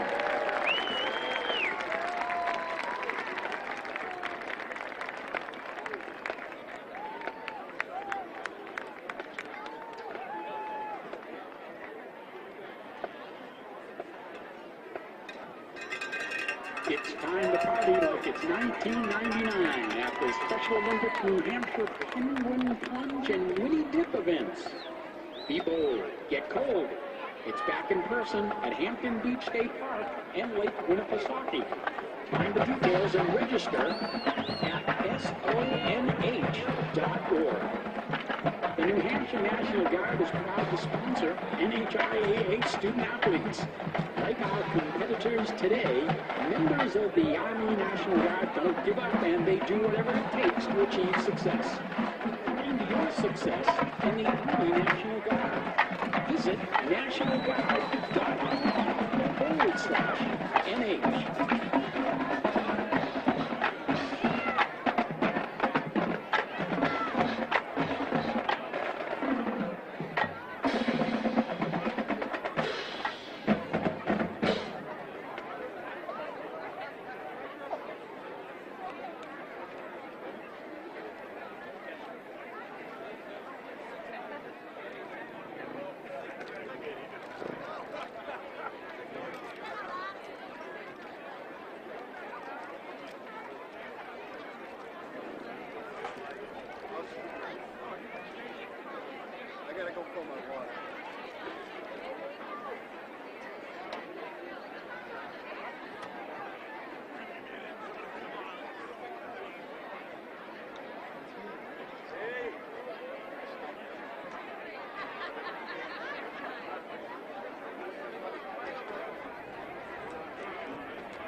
All right, halftime here in Exeter. Londonderry seeking a third championship in the last 4 seasons. They lead Bedford 14-0. Nick Anastas, Steve Beals with you here in this 2022 NHIAA Division I football championship game. Both defenses coming to play in that first half. A combined 5 turnovers. Bedford, 3 giveaways. Londonderry with 2. We had a scoreless first quarter. Lancers got on the board at nearly the midway point of that second quarter. Drew Heenan, coming off a fumble recovery, setting up a short field, capped off a 30-yard drive with an 8-yard touchdown run. Extra point was good. Londonderry up 7-0. Then it's Nate Pedrick a few minutes later. An 8-yard touchdown run with inside of 2 minutes. Again, the extra point was good. 14-0. Bedford one chance at the tail end of the half to get on the board before the break, but failed to convert on a 4th down effort from the 22-yard line. So Londonderry in good shape. Midway through, a 2-touchdown lead on the board, and the Lancers set to receive the opening kick here momentarily. Yeah, Coach Matthews pretty much in that second quarter and the end of the first quarter, Nick, put a lot of emphasis on a deep amount of respect for the Heenan-Kuhlman and the Heenan-Amaro connection that was downfield. As a result of that, what Coach Lozon did in response to that, some of it on the fly, changing up on the play call after reading the defensive set. You got Drew Heenan, and he just started knifing his way through. As I said one time, it was almost like one of the plays was like the tube out in Hawaii coming through. It was like all people, and then he just emerges from there and just comes out. What a beautiful run with just nothing but gut and grit. And I really think that Coach Lozon's adjustments that he made in that first half gave his team the best opportunity, and I think it's a huge part of the 14-0. Obviously, the players do it on the field, but you got to know who you have. Both of these coaches do. I think what we saw there, a key time was that, to me, a change point in the game, sort of a paradigm shift, at least temporarily going into the half, was the handoff that got messed up between Logan Sphere, I believe it was, and Danny Black in around the 31-yard line. That turnover right there really energized, because remember, that was after, if I'm not mistaken, that was after they had handed the ball over to Bedford, they being Londonderry, and Londonderry goes in for the score, and it was kind of downhill from there, and had an opportunity to cut it in half down here. 147, I don't know why Londonderry kicked that way. I still believe it may have been a missed kick. I don't know. But here's Bedford able to have it. At 147 left down the 41-yard line. They went all the way down to the 10, and then things just went afoul from there. And some great defensive play. 5-yard penalty, then a sack. Yeah. Set up a 4th and goal from the 22, unable to cash in. Some of the numbers from that first half. We'll start with Londonderry. All of these unofficial. Drew Heenan, 3 of 5 through the air, 51 yards. On the ground, Steve, 10 carries and a game-high 85 yards. That includes that 8-yard touchdown run. Yep. Some of the weapons for Londonderry, Jake Shenna, 4 carries, 14 yards. Andrew Coleman, a couple of grabs for 20 yards. Amaro, 2 for 37. And then Trevor Wyman, done a little bit of everything, good and bad. A sack and a fumble recovery defensively, but he gave one back on the offensive side. Yep. Meanwhile, for Bedford, quarterback Danny Black, the junior, unofficially 5 of 8 for 45 yards. Did throw the 1 interception, which was tipped and picked off by Andrew Susi. Bedford led on the ground by the senior tailback Logan Spear, 8 carries, 24 yards. And unofficially, Colby Snow, 2 carries for 11 rush yards, 1 catch for 15 yards in that first half of the Bulldogs. Yeah, this Bulldog team is explosive, Nick. Sometimes teams get down Londonderry 14-0. You wonder, game set match. Not the case with Bedford Bulldogs. They have explosive players. Colby Snow can get it done if they can get him free and have Danny hit him.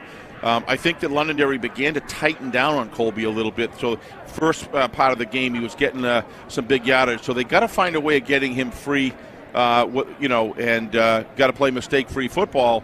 One of the numbers I'd like to call out here is number 71 from the Lancers. Ryan Pemberton is absolutely playing a whale of a game. They don't have Ty Miles. They lost Thistle. And he's the commander out there. He's the leader on that offensive line, and his blocks downfield have been absolutely fantastic against an extraordinary defensive front. Been doing it both ways, defensively. Both ways, absolutely. Had the tip pass, which led to the interception. And as we know, comes from good stock. His older brother came through the program at Londonderry a few years ago. Yeah, well, he's got the little brother benefit, let me tell you. He probably got knocked around, and he's knocking some people around out there today. Well, just to playing kinda himself a whale of a game. Recap this 2022 Division I season. Londonderry, they've been at the top of the totem pole, so to speak, from day one. As the defending champs, they garnered a lot of preseason hype, so to speak, and lived up to those expectations again. Under Coach Lozon, they were number one and stayed at number one all throughout the season.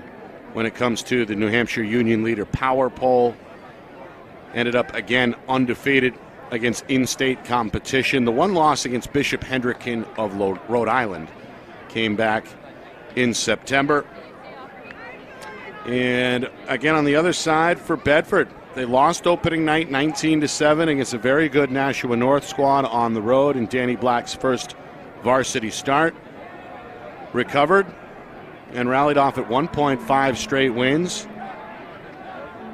Tough neck and neck loss against Bishop Girton, and then that week 9 letdown against a very good Merrimack team. Yes. They finish up at 6-3, and again have turned it on in this postseason with 3 straight road shutouts. Wins over Wyndham, Nashua North in a revenge game in the quarters, and then last week a 32-0 stampede over Timberland.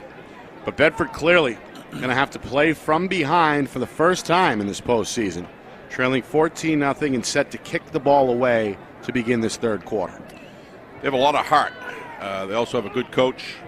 Be very interested to see anything that's noticeably different in the adjustment category or area of Bedford. I would think that you might start seeing putting Colby Snow on some cross patterns where he's so difficult to cover, then put Logan Sphere or a good running back that can actually go out in the flare pattern on a receiver and get somebody out in open space, because kind of going in the interior just isn't working for them, and they got to do something. But very interested to see what adjustments are made. All right, here's the kick from Bedford's Sheridan. Will be fielded, and here's the deal where they hand it to Amaro, and Amaro makes his way close to the 40. Jack Rizzo. Tracked down by Rizzo at the 39-yard line. He is such a valuable player, Nick. I watched him in that Timberland game. He was huge in that game. And watch him close the gap. That he's got a lane. He's blowing it, and then Jack just comes out of nowhere. He's just a terrific tackler, and he just shoots great vectors. He knows where the point of attack is, and he fills the green space extremely quickly. Got to credit 55, Zach Jones as well. Yes. Working hard on special teams. Got a piece to slow down Amaro there. All right. This is going to be interesting. Pistol look as usual for Londonderry on the first drive of this second half. Lancers lead 14-0. They go to Shenna, and the junior makes his way cautiously over the 35 up to the 36, maybe the 37, tackled from behind by Sheridan. They're going to give him 3 to set up 2nd and 7. Yeah, it's a... Shenna, somewhat contained in that first half, Steve. We know he's explosive and can go for a home run at any point, but only 4 for 14 unofficially in that first half. Well, I think they were just flooding zones with blockers for Heenan over and over. 2nd and 7, Heenan. Going to follow Pemberton around the right side, and he's close to a first down, up to the 45 before he's stopped by Parker Bromley. They say first down. Watch him on this replay here. Watch him wait for his blocker. See? He sets back, and then he powers through the hole. He waits for the blocks to develop. First down and 10, Londonderry. He wants the ball in big situations. He wants the ball. He wants to deliver it. The senior playing his final high school football game, looking for his 2nd ring. Approaching 100 yards here on Championship Saturday. Oh! This one is stripped and That's recovered. what they needed. That's Parker Bromley. A flag is going to fly late.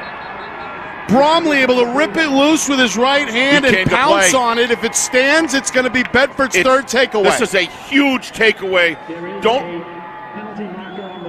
Don't really understand, Nick, why you go east-west to that degree in this particular situation. You're burning it up the hole, and you you're going out to Bedford's #1 defensive strength, and that's those incredible bookends and linebacker core that they have. And penalty. They declined it. It's Bedford ball. Yeah, Bedford going to decline the penalty and take over at the Londonderry 38-yard line. Coach Lozon shaking his head. The Lancers have now given the football away 3 times. The turnover battle is tied at 3. That's just a terrific play. Was that Sheridan? No, it was Bromley. Bromley, I'm sorry. On the strip and the recovery. What a game he's been playing. He's been checking in on all different areas of the game, Dick. And he went after that football with that right arm, and he shook it loose, and he's given his team an opportunity to change the paradigm of this game. Bedford going to throw on 1st and 10. It's Snow on the far side. Makes his way inside the 35 along the sideline. Tackled in bounds at about the 32. That's for a gain of 7. That's kind of what I said. Rather than put Snow downfield or any other that you need a one of the better receivers, just to kind of get in open space there. So because Danny Black's one of his strengths is to deliver the ball with a lot of velocity, quick, not a lot of recovery speed, and he hit it accurate. He nailed a bullet right there for Snow. 2nd and 3. The tailback is the junior Ledger Russell, who has not touched the ball today. They go to Russell, and he goes downhill inside the 30 to about the 28. Yeah, they're saying third down. Sampson in on the stop. He looks about a yard short. I thought he had it, but he hard to tell from this angle. Really less he's a little than a bit yard. short. Yeah, a couple inches. Yep. So 3rd and very short on the way for Bedford here. 2 minutes gone by, 3rd quarter. So Bedford moving the football. What an opportunity they have here. Thought that Londonderry, Nick, would just keep on going in between the tackles there. The matchups they were getting were great, and they went with a sweep, and just it takes a big play in return favor, and Bromley got it done. You got to give him a lot of credit. Very difficult guy to stop offensively when he's. And Bromley's been all over the field. Yeah, everywhere. Originally was number 3 on our opening day roster. Yep. And they said, no, you're going to play up front, and therefore you're going to wear one of the big men numbers, number 52. Right. Meanwhile, they are going to measure this, and it's, as we suspected, about 3, maybe 4, 5 yards, 5 inches shy here. So the ball just outside the 28-yard line. The marker is the 28. Well, this is a real interesting part of the game, Nick. To me, this next 2 or 3 minutes, what Bedford does with the ball here, we're going to remember that looking back, whatever the result is in this game. Because they can, plenty of time left if they can get in the end zone. Londonderry's got 8 in the box, expecting a run. 1st down. Wyman, a good tackle in the hole, but again, Bedford only needed a few inches, and they get it on Russell's 2nd carry. So Ledger Russell. 1st down, Bulldogs. Yep. 1st down. Good movement of the football. High percentage. Bedford trying to get back into the red zone for just the 2nd time this afternoon. Danny Black does not want to take any losses here. If it's there, you get it there. If it's not, get it out. Either tuck it and run, or get it. Get it out of bounds. I'm interested to see if Coach Matthews keeps it on the ground here. They do. East-west run for Snow, trying to slice his way down to the 25. Not going to get much. So it's Andrew Susi. Is that Susi or is that Drabick? Drabick in on the stop, number 4 in blue. Nice for stop. Londonderry. It's a 3-yard gain for Snow on his 3rd carry. I haven't seen Colby Snow get stopped when he starts getting a load of steam, Nick, by anybody all year long until they played the Lancers here. And it just shows you how good these defenses are. Got a 2nd and 7. Snow in motion to the far side. They fake to him. Black rolls out right, throws. Got a man. Caught by McAuliffe at the 5, and he's tackled by Risley at about the 2-yard line. A big hook up there. Black to McAuliffe. It'll be 1st and goal, Bulldogs. What a fantastic design play. You get your best player out there in the field. You fake the handoff to him on the sweep. Look at that. And then Danny follows because now he can block for him. And he got what a terrific, very well-designed play. Very difficult to stop. 2nd catch. Bedford knocking on the door. For the senior tight end, Cal McAuliffe. Couple of grabs for 30 yards. Second completion of this third quarter for Black. Trying to get Bedford over the finish line and make it a one-score game. The Londonderry fan base stomping on the metal bleachers here at Bill Ball Stadium, and somebody moved early. Wow, that is costly. Here. That is costly, Nick.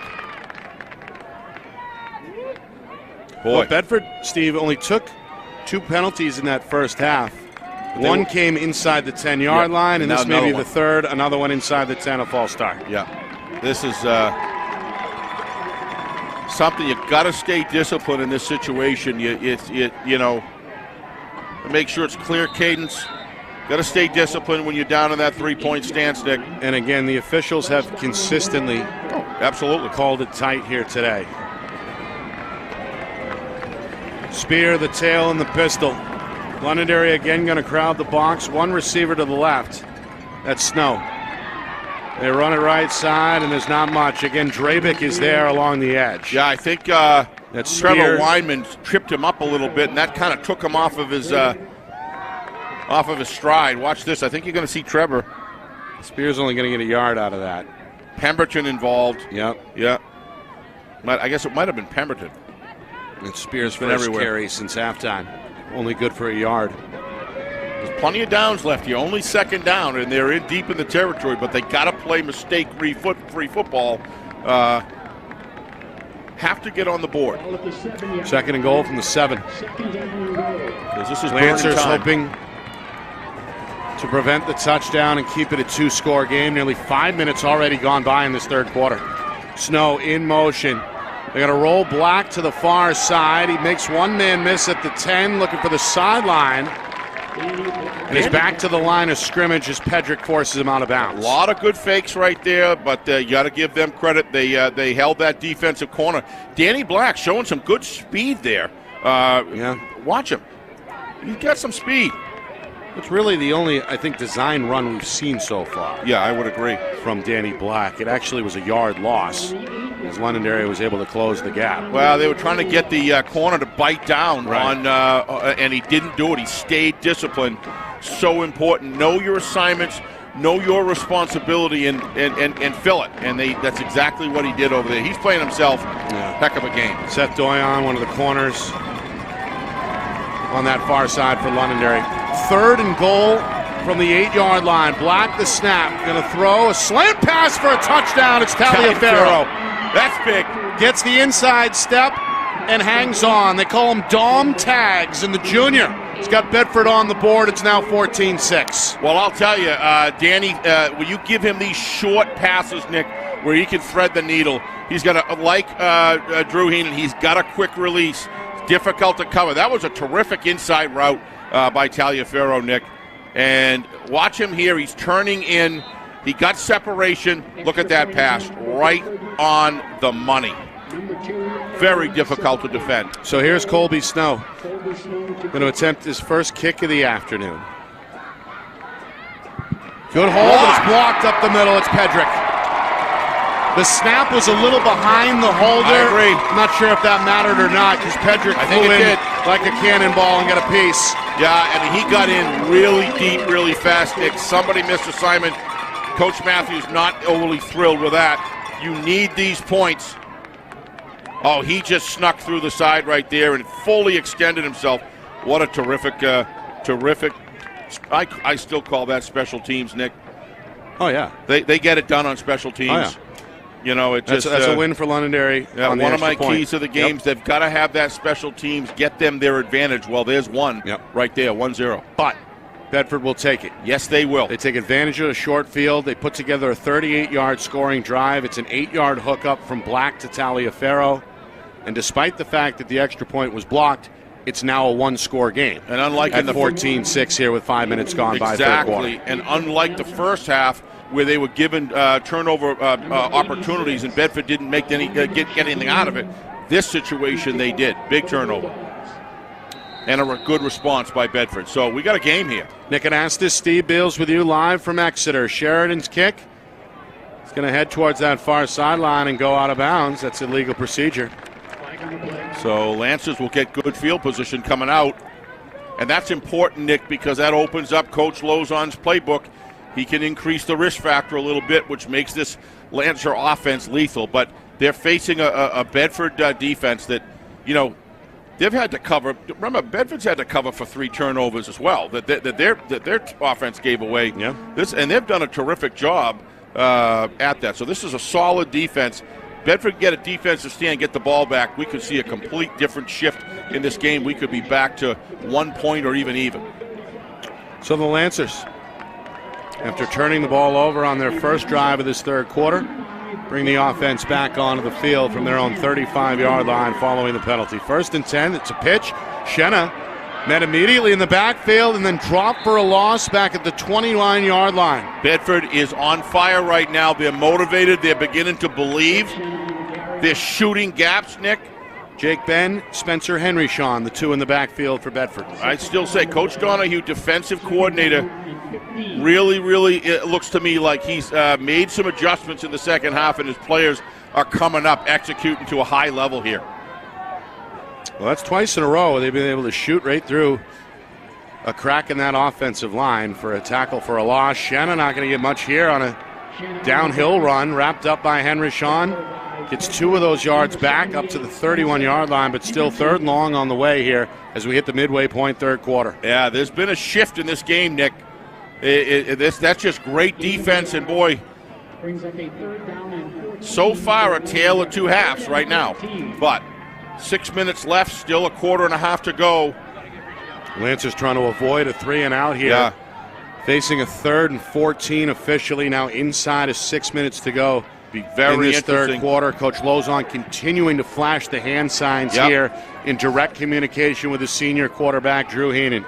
Heenan in a 3-receiver set, wing back to his right, takes the snap, looks, got a clean pocket, going to throw, right side, it's incomplete. Yeah, Wyman looked to me like he was going much more shallow than what Drew was going after. I'm wondering if there was some confusion on that second play that was called in. If you look at him here, he's clearly, he's got plenty of time. He's throwing to the spot he wants. Trevor's on the inside. I think he was looking for a deeper route. Yep. So Bedford going to get the ball back here. Just scored, gets the ball back. Plenty of time, 5:33 left the third quarter. Coach Lozon and his staff are they got to figure out how to adjust here. They force a 3-and-out. Londonderry only manages to take 87 seconds off the clock. Still 5 minutes and change to go in this third quarter. Look at this, it's a fake. Wyman looking for the sideline. There's a flag on the play. He's got the first down if it stands. I think it's coming back, though, Nick. I think it's a hold there on the point of attack. I'm pretty sure this is going to come back. On a 4th and 14, Wyman took the snap, rolled right, and it just kept rolling. Yeah, that's right with a point of attack. I saw it out there. Looked to me like there was a little bit of clutching. We're going to see this and see if it's a... Here we go. Look at the point of attack, the lead blocking that's out ahead of him right there. Looked on 21, looked to me like they had his arms. I don't know. It's could go either way, but the refs were right there. Very deliberate on the call. That was Grudinskis drawing the penalty. They for pulled Bedford. him down. They pulled his arms down, and his shoulders went down, and that's when the flag went up. So Susi was over there. Adrian Espinal as well, the 6'1 senior, trying to throw the block for Londonderry. So the hold. So it's going to wipe out the first down. The football is going to be backed up to the 22-yard line, and it's 4th and a mile, 4th and 23 here for Londonderry. I hate to get granular, but how about Alex Grudinskis for fighting those 2 blockers? And it's that extra effort that he started to release and get to the runner. And what do? They had to grab and clutch and grab him. Yep. Alex Grudinskis. That's just the kind of effort that nobody knows about until you go back on film. Right in front of the side judge who had a good angle. Yep. Good hard work. Big plays in between the lines. Weinman from the 10 will boot it away this time. It's a line drive. It takes a bounce. Snowfield's it at his own 45, runs to his left, crosses midfield, and is down to the Lancer 48-yard line. You said it, Nick. Field position in the second half. Actually, the end of the second quarter has not been a problem for the Bedford Bulldogs.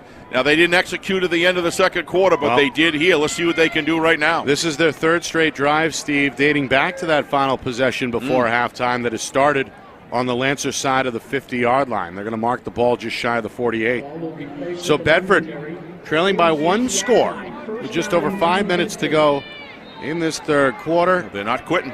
Going to fight their way back into this football game after trailing 14-0 at halftime. Bedford fans getting loud on the far side of the field. Black in a 3-receiver set. Shotgun snap. The junior rolls right. Going to throw. Catch made. Paul Trineri spins away from one man and picks up an extra 8-9 yards along the sideline down to the 30-yard line. It's an 18-yard hookup. Danny Black, Steve, starting to get into a rhythm. Paul Trineri, his second grab of the game. Yeah, Danny's getting. I mean, some of these offensive play calling here is really effective. Look to me like that the Lancers cornerbacks are playing a little soft, Nick, playing off about 6-7 yards. That's not typical of what I've seen with the Lancers. There's a lot of respect out there for both teams. Paul Trineri, 2 grabs, 31 yards. Snow in motion on 1st and 10. Handoff is to Russell, trying to find the corner. And he's dropped by Doyon, who says, "What do you want from me?" Yeah, Doyon, he's just he's an emotional spark plug. He may be a 4-cylinder engine, Nick, but they're all firing. Let me tell you today. Just another part of this defense that. I mean, they can all tackle in open field. I mean, they cover so much ground. Doyon having a word right now with Coach Lozon, but it's players like Doyon that really make the difference on championship teams. Yeah. All right. That's a loss, by the way, of 3 yards for Russell. So 2nd down and 13. Black looking left, in some trouble, trying to escape to his left, and now it's a foot race down the far sideline. He's got it.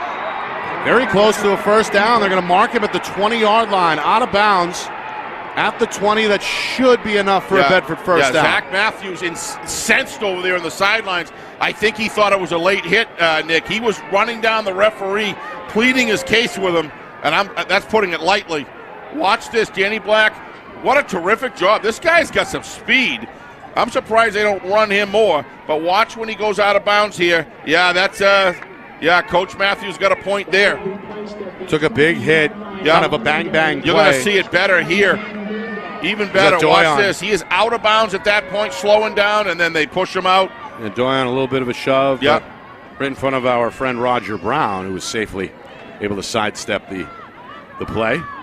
Roger, our friend, of course, from the New Hampshire Union Leader and the New Hampshire That is him over there, isn't it? Report. Yeah, he had to show that agility to avoid getting run over. All right, Bedford again in the red zone for the 3rd straight drive. Ball at the Londonderry 20. Coming up on 4 minutes to go, 3rd quarter. Bedford hoping to get in the end zone. Black going to throw. It's a screen. It's Snow, and Snow's inside the 15 down to the 10, and that's close to a 1st down. Bedford's on fire. They must have had a very good second half adjustment, Nick. They're doing things. What I see is 11 guys blocking right now. I'm not saying they didn't block, but they're doing it with real effort. I mean, extra effort right now. They came out here to win this game, and they're fighting hard. And, boy, you can't get it in a better player's hands than that man right there. Finished Colby off Snow. by the junior Connor Williams. Tackle out of the secondary for Londonderry. Got a 1st and goal from the 10-yard line. Snow in motion to the far side. They fake to him. Black under pressure gets it off just in time, and now a flag is thrown in the end zone. Yeah. This may be interference. It is. The intended target was Sheridan. And again, 2 flags at the same time land in the end zone. Looked like a little push there. And I don't think that was a catchable ball, Nick. I think that was thrown too far ahead. But we're going to find if maybe the reason for that was he was yanked a little bit. We're going to find that out right here. You're probably going to get a pretty good view of it. Nice job by Black to get it away. I don't know. McPhail was the defensive back. No argument from the senior. Yeah. Coach Lozon didn't like it. Getting an argument now from the Londonderry fans, though, as the boos rain down on the officials. Inside of 4 minutes, 3rd quarter, Coach Lozon not happy with the call either. Unless there was something that went on a little bit before that, which was kind of out of our picture. Didn't look like it there, but when you got 2 flags going down, Nick, it probably tells you something. Yeah. There was 2 flags at once. So pass interference, a 5-yard penalty. It's the 5th penalty today against Londonderry. I'm sorry, the 6th, but the 1st since halftime. So, new set of downs, ball inside the 5-yard line on a 1st and goal for Bedford. Sodden is the wingback lined up behind the left guard in this pistol kind of hybrid formation. The snap is dropped, and Black wisely able to jump right on top of it, secure it, swallow the loss, and set up a 2nd and goal from the 9-yard line. You don't see a ball drop like that with that kind of velocity on it afterwards, Nick, and just lay there, and it did. And Danny Black was Johnny on the spot. We'll say Danny on the spot. Look at that. Stayed right there for him, and he was right on it immediately. So there's a big save right there. But even so, don't want to be losing it. You want to keep the ball moving forward. But they're going to live another day with this one and get a couple more opportunities to get in the end zone and really make this a game. 2nd and goal from the 9. Snow again in motion. Black going to throw right. Incomplete. Bobbled at the goal line by McAuliffe, who's usually sure-handed. The senior upset with himself. Yeah, he's upset with himself. Look to me, Nick, if you're going to see here, it looked to me like he turned to run a split second before. We're going to see it right here. Watch him as he catches the ball. It looks like he's turning a little fast. Yep. No, just dropped it. Just dropped it. No. Came in helmet high, and the senior. I thought he took his eye off it, but it just. Who usually reels those in. Oh, Danny's got a quick release. That's just that breaks up a streak, Steve, of 5 straight completions by Black in the second half. Yeah, but Danny, he threw that ball right on the money, Nick. And here's a big play, 3rd down. And goal from the 9-yard line. 3 minutes to go. Bedford trying to get themselves within 2 points with the 6 here. It is tipped twice, and it ends up incomplete. Londonderry got a hand on it. Then Bedford's tight end, McAuliffe, got a hand on it, but it ends up landing in the end zone. Incomplete. Now a 4th and goal from the 9 on the way. He threw the ball. Tipped by Coleman. A little Sheridan. over or under, or depending on which receiver. You don't generally want 2 receivers that close together, and that can happen right there. Danny threw it up. Yeah, they're right next to each other, and the defense was good. But is that Taliaferro or is that Snow? They had an opportunity. He just backed a little too far. Here we go. 4th and goal. They're going. Forget the field goals, says Coach Matthews. He's bringing the offense back out. Absolutely. 3 receivers, near side right. Coach Lozon sees something he doesn't like, and he's going to use a Londonderry timeout here to address the defense. It's the first timeout either way in this 3rd quarter. We'll see what happens. If the field goal unit comes out, Nick, right, you're going to know that was a pretty good win there for Coach Zach Matthews by getting Coach Lozon to use one of his timeouts. We'll see. Cat and mouse. As we know. But maybe Steve, not. It's time to party like it's 1999 at the Special Olympics New Hampshire Penguin Plunge and Winnie Dip events. I know that's something you're interested in. Be bold, get cold. Back in person at Hampton Beach State Park I don't want to get cold. Lake Winnipesaukee. Find the details and register online for a great cause at Special Olympics at their website, SONH.org. Bring that down to Clearwater Beach and I'll be there. Again, SONH.org. Nick and Astis, Steve Beals with you. Enjoying Championship Saturday here, the Division I title on the line. Londonderry looking for their 3rd in the last 4 years. Bedford looking for their 3rd since 2016. No, Coach Matthews is all in. He's going for it. So that was a real deal right there. He was going all along. Lozon, hopefully for his sake, got the defense that he wants out there. Press box shaking here. Yeah. Snap, Black on 4th and goal, throws, it is incomplete. Trying to find Snow at the 2-yard line. Londonderry going to take over. Again, Nick, 2 receivers very close together there. And all that does is just lessen the overall area. It's just geometrics. You put 2 receivers in the same place, somebody's got to be running their route run. There's no way that play is designed in that fashion. Look at them. You're going to see 2 of them right together. Bang, bang, right there. And then a 3rd one over in the corner. I mean, it's just too many receivers in a small footprint. It's a flood for sure, but Londonderry had 5 blue jerseys in the area, and they get it. In the end, they get the stop they were looking for. Lancers take over at their own 9-yard line. Their 8-point lead is still intact at 14-6. This is still a game, folks. Coleman is in motion. Heenan, tuck and run on 1st down. Met in the hole by Gradinskis and dropped near the line of scrimmage. Londonderry, offense trying to find a spark here on their 3rd drive since the break. First one ended with a lost fumble. 2nd drive went 3 and out. And now here facing a 2nd down and 9 on their 3rd drive from their own 10-yard line. Well, we saw the middle part of the game, Londonderry Lancers winning the interior matchups. Not now. Bedford is winning those matchups. They're going to see if Londonderry can change that. The give, Shinna wrapped up, had a hole initially, but Sheridan closed it down quickly. Sheridan, I mean, you got that long, lanky frame, but he can get off the ball. It's kind of like a Chandler Jones type player in the sense that he uses that extension to his advantage, and he can close up a hole that a lot of other players can't at the high school level. Only a with junior. That kind of distance. Only a junior. Yeah. Wow. So Coach Matthews will enjoy him next year as well. The 3rd and 6. This is a big play of the game right here. How risky do you go? What does Coach Lozon put in his pocket here and try to? He's going to pass it. 3rd and 6 down the near sideline. Weinman able to pull it in for a 1st down. This kid is unbelievable. Completely smothered. No, and he sees his receiver downfield, and what does he do? Does he throw to the player, or does he throw to the spot? He throws to the spot that he knows no defender can get it, and his receiver did him justice. Look at that throw. That's to a spot right there, and he fills the gap, brings it in. Weinman's first catch goes for 24 yards. He's been a joy to watch all year long. Lancers get some breathing room as well out to their own 35. It's a pitch on 1st and 10. Shinna, far side, still untouched. Now a flag is thrown by the referee. Shinna steps out of bounds. If it stands, it's good for 15, but it may not. Wow. Official's going to talk about it, and it is a hold against Londonderry. Boy, they call it.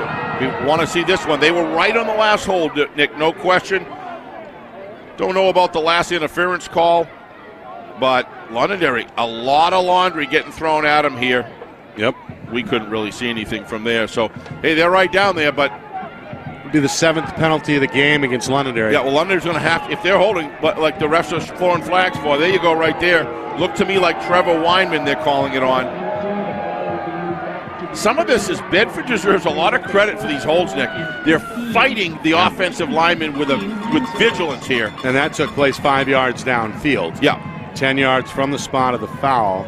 But you got to give the football is back to the 30. Some of these holds are the relentless, forcing it. Forcing the action. Forcing the action. Force the official to throw the flag.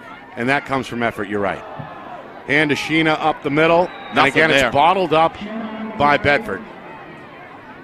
Pick a jersey there. Sheridan, Rizzo in the area. Big 98 down there. Drake Sutton, 6'2", 215-pound senior for Bedford. No gain the result for Shenna in a 2nd and 15 on the way. Final minute of the 3rd quarter coming up here. Londonderry still out in front 14-6. We have got ourselves a game here. Two teams just making it all very difficult for each other. It's been a fun championship. Going Sutton down. is going to sack him. Heenan swallowed up back at the 19-yard line. So Sutton, with that long ponytail hanging out the back, checking in for Bedford on back-to-back plays. And I haven't seen that attitude all year coming out of Drew Heenan. Not bad attitude. I'm just saying an attitude of, oh my word, where did that all come from? He's had great protection all year, Nick, but you got to give that Bedford defensive line. They're winning the matchups. Everybody's going out there individually doing their job, and these holding calls are from extra effort. These sacks are from extra effort. This defense has a ton of pride, and they're executing to a very high level right now. And as the 3rd quarter ends. And again, Bedford has had the field position advantage in this 3rd quarter and should with an upcoming punt here. Another flag, and I think another delay of game coming up against the Lancers with 3 seconds remaining in the 3rd quarter. Penalty number 9 today against the Lancers. That's a lot of flags, Nick. 2nd delay of game against Coach Lozon's bunch. And you can see the 9-year head coach not pleased. Yeah, I'd like to hear some of the halftime adjustments that verbally came from Coach Matthews and Coach Donahue, because they're choosing some lanes, and they're just... Got 3rd and a mile here. I thought it was 4. 3rd down.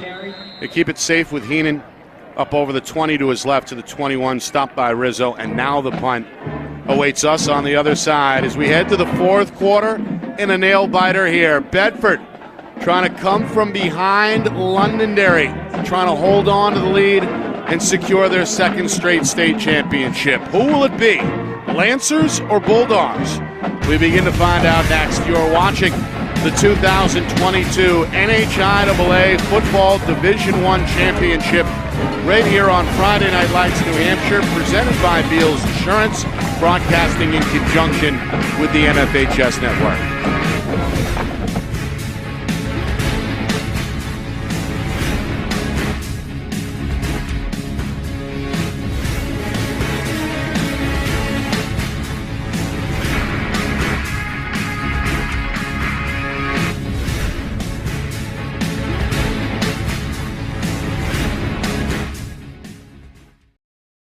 Our broadcast today, as it always is brought to you by Beals Insurance Agency, with locations now in both Bedford and Londonderry. Whether you need home, auto, or business insurance, Beals Insurance will get you both the price and quality coverage that's right for you. Just call 603-471-9999 or visit BealsInsurance.com to request a free quote and start saving money today. Again, that's BealsInsurance.com.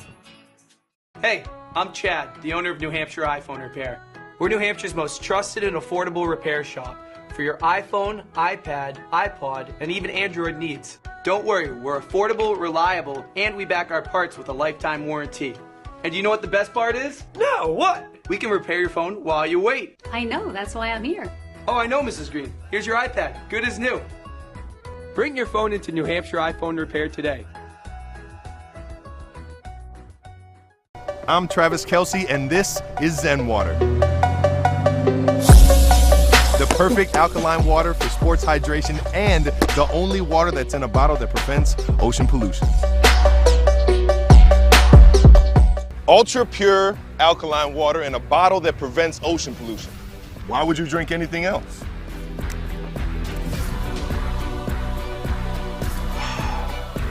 Seriously, why would you drink anything else? The New Hampshire Tomahawks promote the highest level of club lacrosse competition, not just in the state, but in the country. Looking to get recruited? Director Chris Cameron keeps an open dialogue with the nation's top college lacrosse coaches. Over 400 New Hampshire Tomahawks alumni have played at the college level, including the ACC, Big East, Big Ten, Ivy, NESCAC, NE10, and more. New Hampshire Tomahawks coaching staff has over 100 coaches, including current high school, varsity, and college coaches. The Tomahawks offer training for players of all ages, clinics, camps, and leagues, along with spring, summer, and fall elite teams. So play with the best. The New Hampshire Tomahawks, showcase and development for college lacrosse. Visit NewHampshireTomahawks.com and girls.nhtomahawks.com. How can you reach your team's fundraising goals at no risk and no cost? MG Sports offers a variety of products to make your team's fundraiser a success. Their products include tickets and discount cards to hundreds of local businesses. MG Sports now has a digital platform where athletes can raise funds in the comfort and safety of their own home. Don't waste another season. Raise more funds than ever before and become another football program in New Hampshire that sets fundraising records every season. MG Sports, fundraising made easy. Visit mgsportsfundraising.com to start raising money for your team today. Registration for the compliance, health, and safety of our athletes. And Well, we've got some drama on Championship Saturday as we head into the fourth quarter. Londonderry still out in front of Bedford 14-6, but the Lancers about to punt the football from inside their own 20-yard line. In fact, their punter, Trevor Wyman, has got his toes at the 8-yard line. Back deep, the dangerous Colby Snow with his heels at the Bulldog 40. Nick Anastas, Steve Beals with you. Londonderry, 2 second-quarter touchdowns. Drew Heenan, Nate Pedrick, both 8-yard runs. Put the Lancers in front 14-0. That was our halftime score. We saw 5 combined turnovers from these two teams in that first half. Wyman's kick is a high one. It's going to land near midfield. It's going to roll into Bulldog territory. Huge kick. And the Lancers are going to fan it all the way down to the 37 before it's blown dead with no return. Bedford got on the board in the third quarter. A hook up through the air. Danny Black to Dom Taliaferro from 8 yards out. Seems like 8 is the lucky number today. 2 Londonderry ground touchdowns and 1 8-yard score through the air from Bedford. Black to Taliaferro. Extra point was blocked. And that's where we are, 14-6. Steve, each team Each defense has come away with 3 takeaways. Well, we talked about that extra point and how it could loom large later in the game, and we don't know where this gets. Still a lot of time, full quarter left, but it's going to force Bedford into a potential game-tying situation if they do strike gold here. The drive begins from their own 37-yard line. Here is Taliaferro, and he's dragged down by Risley. The senior safety, able to get a hold. It looked like the left arm of Taliaferro and yanked him down. Looked painful. It did look painful. Very 2-yard gain there. Stubbed down, kind of like pulled down like a tree trunk. But Taliaferro, I haven't seen anybody match him in the speed around the corner very often. No. And Taliaferro, good player. Yep, he's done his damage on the ground as well. It's his 3rd carry. 3 totes for 11 yards, a couple of catches for 13, including that 8-yard touchdown. Still got 2.5 yards in that, though. Yep. 2nd down and 8. Minute gone by, 4th quarter. Black going to roll left, now throw right. He's got a man open. That's Sheridan, the tight end, with a shimmy shake. And he lands close to the 44-yard line, cut down about 4 yards shy of that 1st down marker, so 3rd and 4 on the way. I thought the shimmy shake was a dance, Nick. I didn't know that was a football move. Well, I like that. Vice versa. Right? I like that. Life imitates art and vice versa. Sheridan's been busy, Steve. He's been on both sides of the football. He sure has. He has showed up. He got the memo. This is a championship game, and he's playing like it. And he's really checked in big, kind of out in front of plays, but he's also been a huge supporting actor on many others. And Black has elevated his play since halftime as well. He's 6 of 7 unofficially through the air. Big down a distance here. 3rd and 3. Bedford stays on the ground, and they're going to come up short. Logan Spear on a right side run, cut down at the line of scrimmage.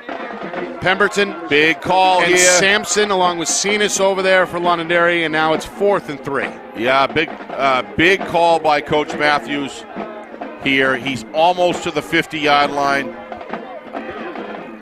Yeah, timeout Bedford. Wow. I really agree with this call.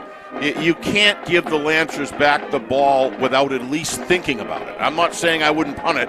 I'm just saying you got it. I like that timeout by Coach Matthews in that situation. That is going to leave each team with 2 remaining. Yeah. Also going to get a measurement. Was this a Bedford timeout? Yeah. Or is this a measurement? Timeout Bedford. That's what I thought. Maybe he said officials. They still say 3 on the board. It's less than a yard. I think it's a stoppage for the measurement. Okay. I thought the PA announcer said it was maybe he thought it was a timeout, but this clearly doesn't show a timeout. There's no coaches out there or anything. Yeah, so Bedford I think still has 3 left. That's what it says on the scoreboard. But if he did call a timeout, I thought it was about 2 yards to go, Nick. Sphere must have got a little extra yardage there in the end. Pretty good spot for Bedford. The ball outside the 46-yard line, and that makes Coach Matthews' decision a little easier here. 4th and 1. Whoever gets off the ball is where it's going to happen. Londonderry with 7 in the box. The hand to Spear. He's going to plow his way through the line and pick up a 1st down. Is he a valuable player or what? Ends up at Lancer territory at the 48-yard line, a gain of 4 as he shoots through a cannon to keep the drive alive for the Bulldogs. We had a great highlight of him busting into the Wyndham zone in that Wyndham game there where that was back in the 1st round. Looked like a pretty painful defensive attempt there. And he knocked heads with somebody in that game. Yeah. And you just bounced off it like it was nothing. Yep, and it's just into the end zone. Part of a 28-0 win by the Bulldogs over the Jaguars to end Wyndham's season back in the preliminary round. He's got blocking. East-West Snow turns the corner and slices his way inside the 45 to the 44. Gain of 4 to set up 2nd and 6. Well, now in 4-down territory for sure here, Nick. Snow's 4th carry. There's no way in the Lancer zone that Coach Matthews is going to give it back, is going to punt here. So good tackle by Coleman, got him below the knee. Limits the damage to 4. 2nd and 6, 3 minutes now gone by, 4th quarter. Some of the Londonderry fans on their feet trying to give this defense a boost. Lancers are going to bring 4 down linemen here along the line. Yep. And now we do have a whistle, and we do have a Bedford timeout, as Coach Matthews didn't like something there. So now Bedford does burn their 1st timeout since the break. They're left with 2. This timeout could be for many reasons, Nick, but one of them, I'm sure, is Coach Matthews saying you have to hold on to the football. You can't. 2 hands We'll take the yardage you can get with 2 hands, 10 fingers on that football. Do not, get risky with the biggie. Turnovers plaguing both teams this afternoon. Bedford gave it away 3 times in that first half. Yeah. 2 missed handoffs led to 2 lost fumbles, and then an interception that was tipped and picked off by Andrew Susi. Londonderry, they've been stripped 3 times. Heenan, Weinman, and then Heenan again in this third quarter on a strip sack on Londonderry's opening drive of the second half. Well, if there was anybody wondering whether the 10-seed Bedford Bulldogs belonged here, they were wrong. They do. They've proven it all tournament. 3 straight shutouts coming in. Trying to do perhaps the unthinkable here and knock off Londonderry. Hand off to Snow. Turns the corner, still fighting for yards, but wrapped up by Sampson at about the 42-yard line. Really surprised that Bedford didn't get a block in the back there with the blocker behind, but they didn't call it, and they were right there. So Bedford still moving the ball, winning individual matchups. Looks to me like the Lancers are tightened down a little bit, Nick. But boy, this is a key point in this football game for both teams. Both these coaches have a full-throated idea or full understanding of game situations and what's important, and this is one of them. 3rd and 4. Play action. Black steps into a throw, but it's incomplete. I think number 5. I think Susi on the blitz. Susi got a hand on that football. Let's take a look at it. Susi's provided that pressure. Almost came up with a sack on the previous drive. This time forces the incompletion. Yeah, it looked to me like he hit his arm. That ball just suddenly changed direction. So I think Susi got a hand on that ball, or a hand on Danny Black's arm. Here we go. Yeah, nothing. Yeah, it just had no chance there. Danny doesn't throw a ball like that. It stays 4th down, 4th and 4. Ball at the 42, and again the Bedford offense. Here we go. Stay on the field. Already 1 for 1. Big on game 4th situation. Big on this drive. Sorry, Nick. I'm just getting amped up here. I just love this part of football. These 4th quarters, it means something. Another timeout, Bedford. That's 2 here, Steve, that Coach Matthews has had to burn. Yeah. Maybe costly on the other side if Bedford's still trailing. He may not like the defensive set that Coach Lozon put out there, but boy, that's really saying that this is the time in the game where we have to take it. Putting a lot of stock into this drive. Well said, Nick. A lot of stock into this drive, and in this moment within the drive, he's expended 2 of them on this series. Right here. So 4 minutes gone by in this 4th quarter. Londonderry, winners on this field a year ago. They beat Winnicott in the Division I championship. And back in 2019, they capped off an undefeated season with a victory in the final. Think about over this. Exeter. Think about this for a second. How much stock has been put in this play? If they don't get it, they got 1 timeout. If they do get it, it's kind of like they're in business. They're in business, and just really, it's 8 minutes in the game. Got 2 wingbacks here. Spear the tail. Snow is in motion near side. Gun snap, roll out left. Black, eyes downfield. Lets it fly. Taliaferro, the catch inside the 20. And he's wrestled out of bounds at about the 16-yard line. A huge 4th down conversion. Huge Bedford play. going to keep the drive rolling. Black to Taliaferro for the big first down. We saw this in a prior game with Bedford, that Danny Black rolls out to his weak side extremely well. We saw that. And he waited. If you watch him straddle down the line, waiting for separation, throws a perfect pass to Taliaferro. What a big play that is in this game. Danny Black came up big here in the 4th quarter when they needed it the most. 26-yard completion. 1st and 10, stretch run, Sod wrapped up by Sampson, finished off by Pemberton. Wow. A yard downfield to set up 2nd and 9. Pemberton just doing it on both sides of the football. Londonderry knows. Looks like somebody else is down from Londonderry. I couldn't tell who it is. I think it's Pemberton. No, it's Cenas, one of the defensive tackles, and the senior clearly shaken out. He's going to stay in the game. Now he's going to drop to a knee, just trying to Trying to avoid getting yanked out here. He's going to line up and grin and bear it here. 2nd down and 9. Black, handoff Spear, right side. Hole closed down at the 10-yard line.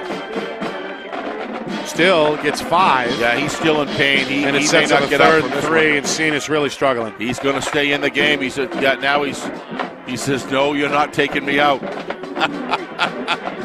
Oh, you got to love that. Senior playing in his final game. Young man playing through the pain, understands the moment, he wants to be part of it. Londonderry going to load up the box here defensively. 3rd down and 3 from the 9-yard line as we approach the midway point of this fourth quarter. And there's some more tough running for the senior Spear as he bulls his way down to about the 6-yard line that is close to a 1st down. And now they give him the signal. You've got to give Bedford a ton of credit the way they've come out here. It's going to be 1st and goal. 14-0, be darned. We're not going to let it get in our way. We're going to play our game. We've got adjustments. We've got a game plan coming the second half, and we're going to execute. And I really applaud Bedford for the way that their defense is just working and forcing holding penalties. Everybody's dialed in. 1st and goal. Handoff is to Snow, trying to cut it upfield, but stumbles. Pemberton lands on him at the 4-yard line after a gain of 1. Yeah, number 27 from Bedford, Seth Dion. Londonderry. Londonderry. He has no idea, nor does he care what his size and weight is. This kid plays his heart out, and he's strong. He's not a big build, but he is built rugged. Yep. And not afraid to stick his nose in there. No, almost as we've talked about. Again, he likes it. Part of that special teams unit that blocked the punt last week against Pinkerton.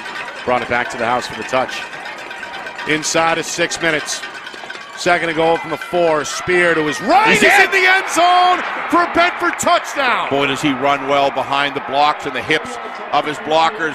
It's a 4-yard strike. He points to some of the Londonderry fans hanging out behind the end zone. Yeah, he may have been pointing and all to of a sudden, Bedford is back within 2 points, a chance to tie on the 2-point try coming up. Look at him roll off the hips of his blocker. Watch when he gets up here. Well, now it's going to come down to this play. Yeah, yeah, Matt got a thumbs up there with a camera in the end zone. Zach with a nice smile on his face. That young man has earned the respect of so many people. Logan Spear, in the way he's handled his football team. Coach Matthews. We got ourselves a game. Just sent somebody in last minute. That's Sodden jogging on late here. Yep. Bedford going to go for 2 to try to tie this football game, and Coach Lozon is going to take a timeout here. That's going to be Londonderry's second timeout as well, so each team now left with 1 with 5:25 to go in regulation. Yeah, Coach Lozon not thrilled at the moment that he had to almost run down and get on the offensive line and look back to call a timeout. But it was late in the game, I think. They were all set, ready to go, but he did the right thing. He just kept on forcing the issue, and he wasn't going to be denied because there was clearly something out there he saw he didn't like. Well, Londonderry built up their 2-score lead in the second quarter. Drew Heenan, an 8-yard touchdown run. Next drive, Nate Pedrick, an 8-yard touchdown run. Both extra points were good. 14-0 Lancers at halftime. This despite 5 combined turnovers in the first 2 quarters. Bedford comes alive in the third quarter. Black to Taliaferro from 8 yards out, got Bedford on the board. Extra point was blocked. 14-6 our score after 3 quarters. And then just a moment ago, Logan Spear from 4 yards out makes it 14-12, and now the 2-point try just a moment away. Just bear in mind, we have this last 5:25 is going to go by like a rocket ship here really quickly because both teams now are only down to 1 timeout. Chances are only one coach is going to need to call them depending on what happens in this. But it's 1 timeout. That's it. This clock's going to run. Yep. Here we go. Big play. I know I keep saying I can't help it. Champions trying to keep Bedford out of the end zone. Bulldogs trying to come back from 2 scores down. The snap, the throw, the catch at the goal line. Is he in? He's short! He is short! Sutton the grab, Drabick the stop, Doyon in the area as well, and the Lancer D. This kid comes up with a huge play to deny the two-point conversion. Doyon has been huge, Nick, in this game. How many times have we called his number? This kid comes to play. Drabick as well, and Drabick lost his helmet on the way to the sideline in jubilation. Lost his mouth guard as well. But folks, don't go leave. This game is far from over with 5:25 and one of the best defenses There's in the Division catch, I football. and That's just inches away. Tremendous defense. Drabick pushed him away, and Londonderry able to maintain their two-point lead, 14-12. Nick, this is a championship game. So many of them throughout the years. You know, it's kind of over by now and kind of in a sort of a way, if you know what I mean. These last 2 years, Nick, have just been tremendous. But remember the Winnicott Londonderry game last year, this one. But this one is really going right down to the wire. Boy, we've had some exciting games at Exeter this year, haven't we? We have. Wow. Timberlane, Exeter 2-3 weeks ago. Yep. Just 2 weeks ago, we had the improbable happen on this field. Exeter, a two-score lead with less than 9 minutes to go, and Timberlane scores 15 in a row, including the go-ahead in the final minute. When those teams get after each other, look out. Timberlane, Exeter. What a this one, Steve, maybe the best of them all. Yep. The two best teams in the state going down to the wire. Two-point try. Here's the onside kick, or a squib kick. Yep. Handled by Connor Williams. Well, off the bounce, he's going to go down immediately untouched. That's 34-yard line. High school football. I mean, you heard the legend Bill O'Reilly saying, well, you know, you got special teams. You try to get some of your twos and threes in that game. And Coach Matthews has got a good special teams program, but he's not going to let the special teams give up the point. He'll put his defense on the field with better field position for Lancers any day of the week with this defense that he's got. So here it is, folks. It's important for Bedford to stop them early. It really is. With only one timeout. 1st and 10 from their own 34. Handoff up the middle. Bromley going to drag down Sheena at about the 40-yard line. Lancer fans wanted a face mask. Yeah, I think that was a shoulder pad, Nick, that he was pulling down there. I don't think that was a face mask. We'll see here. But, boy, how about Bromley in this game checking in? This guy, you got to hold on to the football with this guy tackling you. He just stretches arms out. Yeah, that's just the shirt.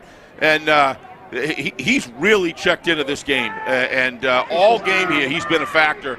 But, boy, he's drawn at least one fumble. He may have drawn two. I'm not sure. Also recovered. And also recovered. Yeah. Got a timeout here. Defensive Mike Sampson. Mike Sampson, one of the standout defensive linemen.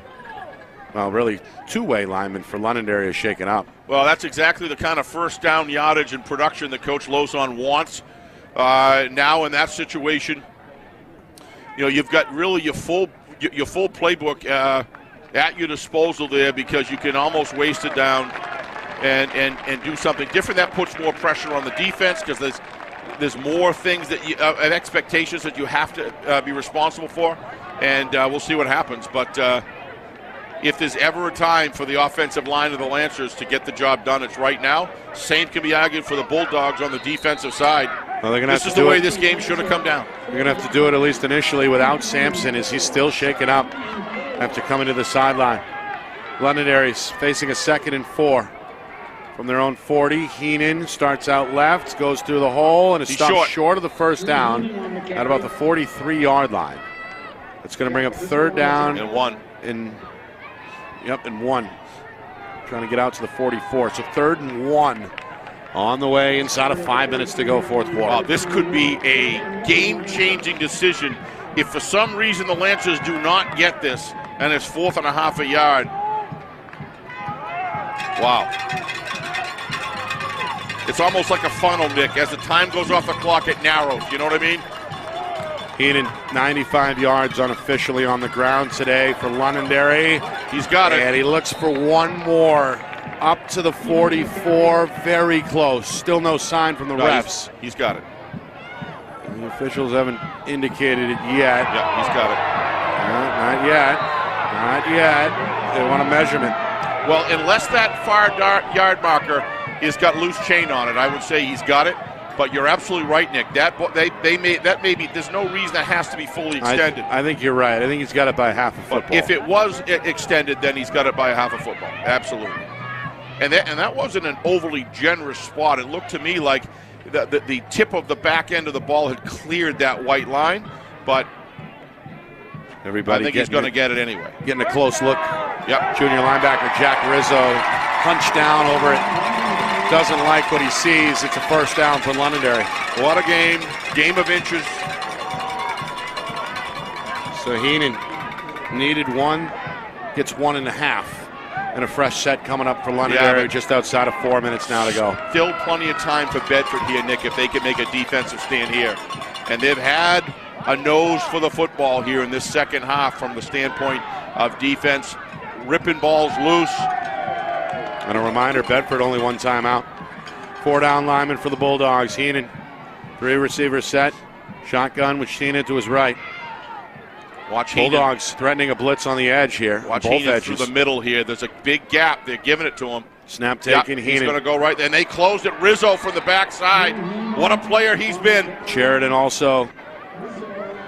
So Heenan, no gain. 2nd and 10, clock moving.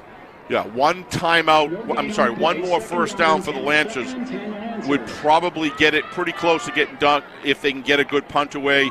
Bedford did exactly what they had to do, Nick, to make it the degree of difficulty for the Lancers go up higher. These are just 2 great football teams. 3 receivers again, 2 to the strong side left. Bedford again with 4 down linemen. Amaro in motion near side. Heenan fakes to him, runs left, and is hunted down from behind by Cal McCullough. That's going to be a loss of 2 and a 3rd and 12 now coming up as we move inside of 3 minutes to go. Very interesting. What do you do if you coach Lozon, Nick? You got 2:53 and counting. That's a lot of time if you got to punt it away. You're going to have a full 2 minutes with a timeout. But, boy, we talked about using those 4 timeouts, the 2 and 2, in the second half. Here we go. You think they'll pass it? Going to go 4 receivers here. It looks like it out of the pistol. A little movement up front for Bedford, but there's no flag. Changing up. Londonderry's fans are upset. 2.5 to go. Coach Lozon, I think, is going to go for a pass here. He sees a seam downfield. Heenan going to throw near side. It's incomplete. And when skipped on the turf, Coleman, the intended target, who's upset. Poltrinari, the closest defender in the area. And the Bulldogs do what they needed to do. They forced a 4th down. 4th and 11. And it looks like Londonderry set to punt here with 2:20 to go. But 2:20, you could have burned another 40 seconds off the clock here, Nick. And by having an incomplete pass, you can't do that. Right. That could be the difference here. But I don't understand. That, to me, isn't a high percentage pass. That you got your cornerback on there. But I don't know. Yeah, Poltrinari right there. Right there, right on him. Defense for Bedford's been right on here. The defense is going to give their offense an opportunity as long as they can keep possession here. 4th and 11. Bedford down 2. Colby Snow, the return man, back at the 22. The kick from Wyman is going to angle near side. It's going to bounce inside the 20, roll inside the 15, and come to a stop just shy of the 10-yard line. This kid is unreal. Another great punt there for Trevor Wyman. Standing ovation from these Lancer fans. You'd be down to 130 right now, Nick, if you kicked it, if you ran that football. You know, if you don't get it, you don't get it. So what? You kick it away. But how about Trevor Wyman and his kicking game and what he adds to the special team? Good cover down there by, I think it was 25, Nathan Pedrick. All right, so here's the deal. Bedford trying to work themselves into field goal range. Down 2 with 2:08 to go and 1 timeout remaining. Well, I think this field position is forced Bedford to use the sidelines a lot more than they would have if they were down in the 35 or 40, Nick. 3 receivers, tight end left. Roll right. Black going to throw on 1st and 10. It's incomplete. Trying to find Poltrinari. McPhail with him step for step. There's one thing I don't like is when players do the throw the flag signal. Just play the game, let the refs call it. Yeah. But the emotions run high, and they both want it so bad. Poltrinari thought he was grabbed. Yeah, he thought no, it wasn't Poltrinari. It was someone in the back. I couldn't tell who it was. But it's the emotions are so full right now. They feel it. They want whatever edge they can get. These are 2 competing teams just loaded up with competitors on it. And again, the Lancer fans stomping the bleachers, trying to cheer on this defense. Second and 10, Black. Plenty of time. Going to step up and take off. The junior to the near side up to the 20. Yeah, he got Steps out of bounds at the 21-yard line. That 30 seconds is huge. We'll see. It's a long way to go, but Danny Black, and he's got some receivers that can get it done. He's got Taliaferro. He's got obviously Colby Snow. He's got two good runners there he can hand the ball off to as well.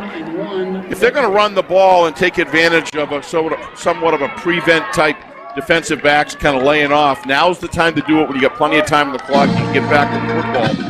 But 3rd and 1. So far, Coach Lozon's response here defensively has been very solid. His team's doing a good job here with their defensive sets. 2 safeties here, 2 corners. Snow one to the near side. They're going to roll right. Black, plenty of time. Throws. Has Taliaferro. Complete. First down. Steps out of bounds across the 30 up to the 31. Yeah, he's a money ball player, Nick. He's a money football player. Taliaferro, we saw it over in Timberlane the other night. He gets it done at the important times.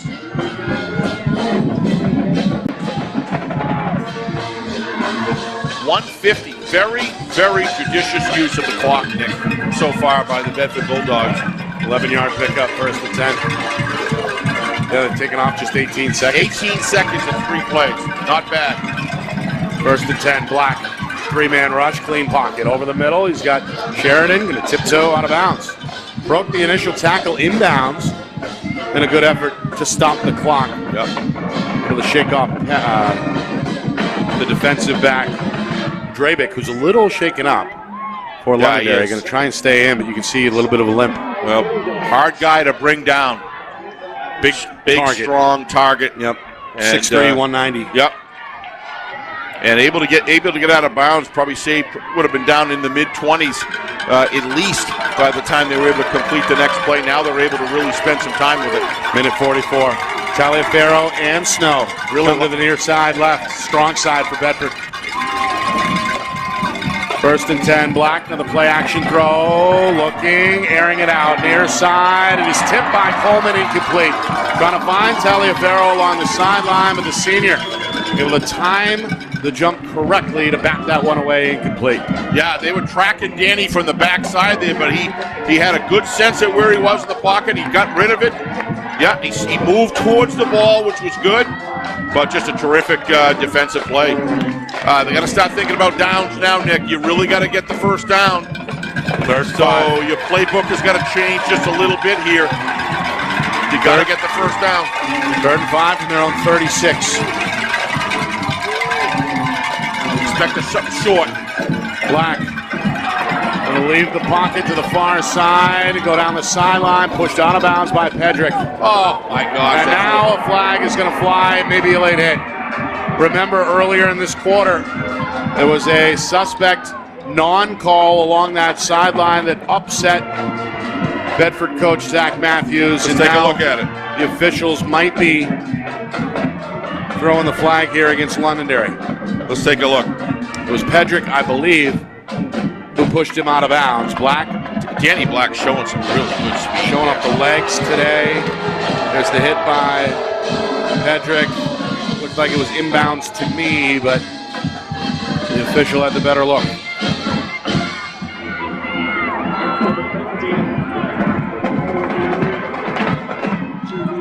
So, Bedford, after forcing Londonderry's 10th penalty today, the officials are going to place the ball at the Lancer 49-yard line. Bedford doing a terrific job managing the clock here. I mean, this from minute basically gone off. Unbelievable. Minute 29 to go. Play action throw on 1st and 10 near side. Incomplete. Taliaferro had the step on Trevor Wyman. But that ball sailed a little bit on Danny Black. Incomplete. 2nd and 10. Would have had to have been a perfect pass for Taliaferro to get that. Nice, good mechanics by Danny. Just a little too long. Oh, Taliaferro gave a great effort there. And give Trevor Wyman a lot of credit. He had good, tight coverage there. Had to be a perfect pass in order for him to get it. So, 2nd and 10. So much for burning the clock quickly here. They've been Bedford's doing a phenomenal job of being able to extend this situation. Yep. And remember, 3 points. All they need. All they need. And Colby Snow's got a leg. One timeout remaining for each team. Black to his left, throws a strike. It is caught on his way to the ground by Snow near the first down marker at the Lancer 39-yard line. A blatant hold on the far end of the field, Nick, didn't get called. Some of the Londonderry fans upset. Meanwhile, you could see it. This one is close, and they're going to ask for a measurement. No first down just yet. The officials, I think, are going to call for the chain gang. Wow. Bedford, very fortunate there. Didn't get the holding call.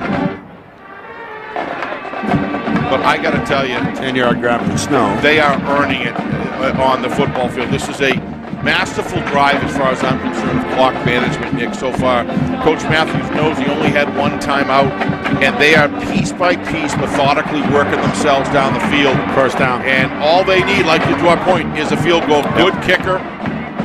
This game is going to go right down to the wire. We got 1:16 to go. This drive began back at the Bedford 10-yard line with 2:08 on the clock.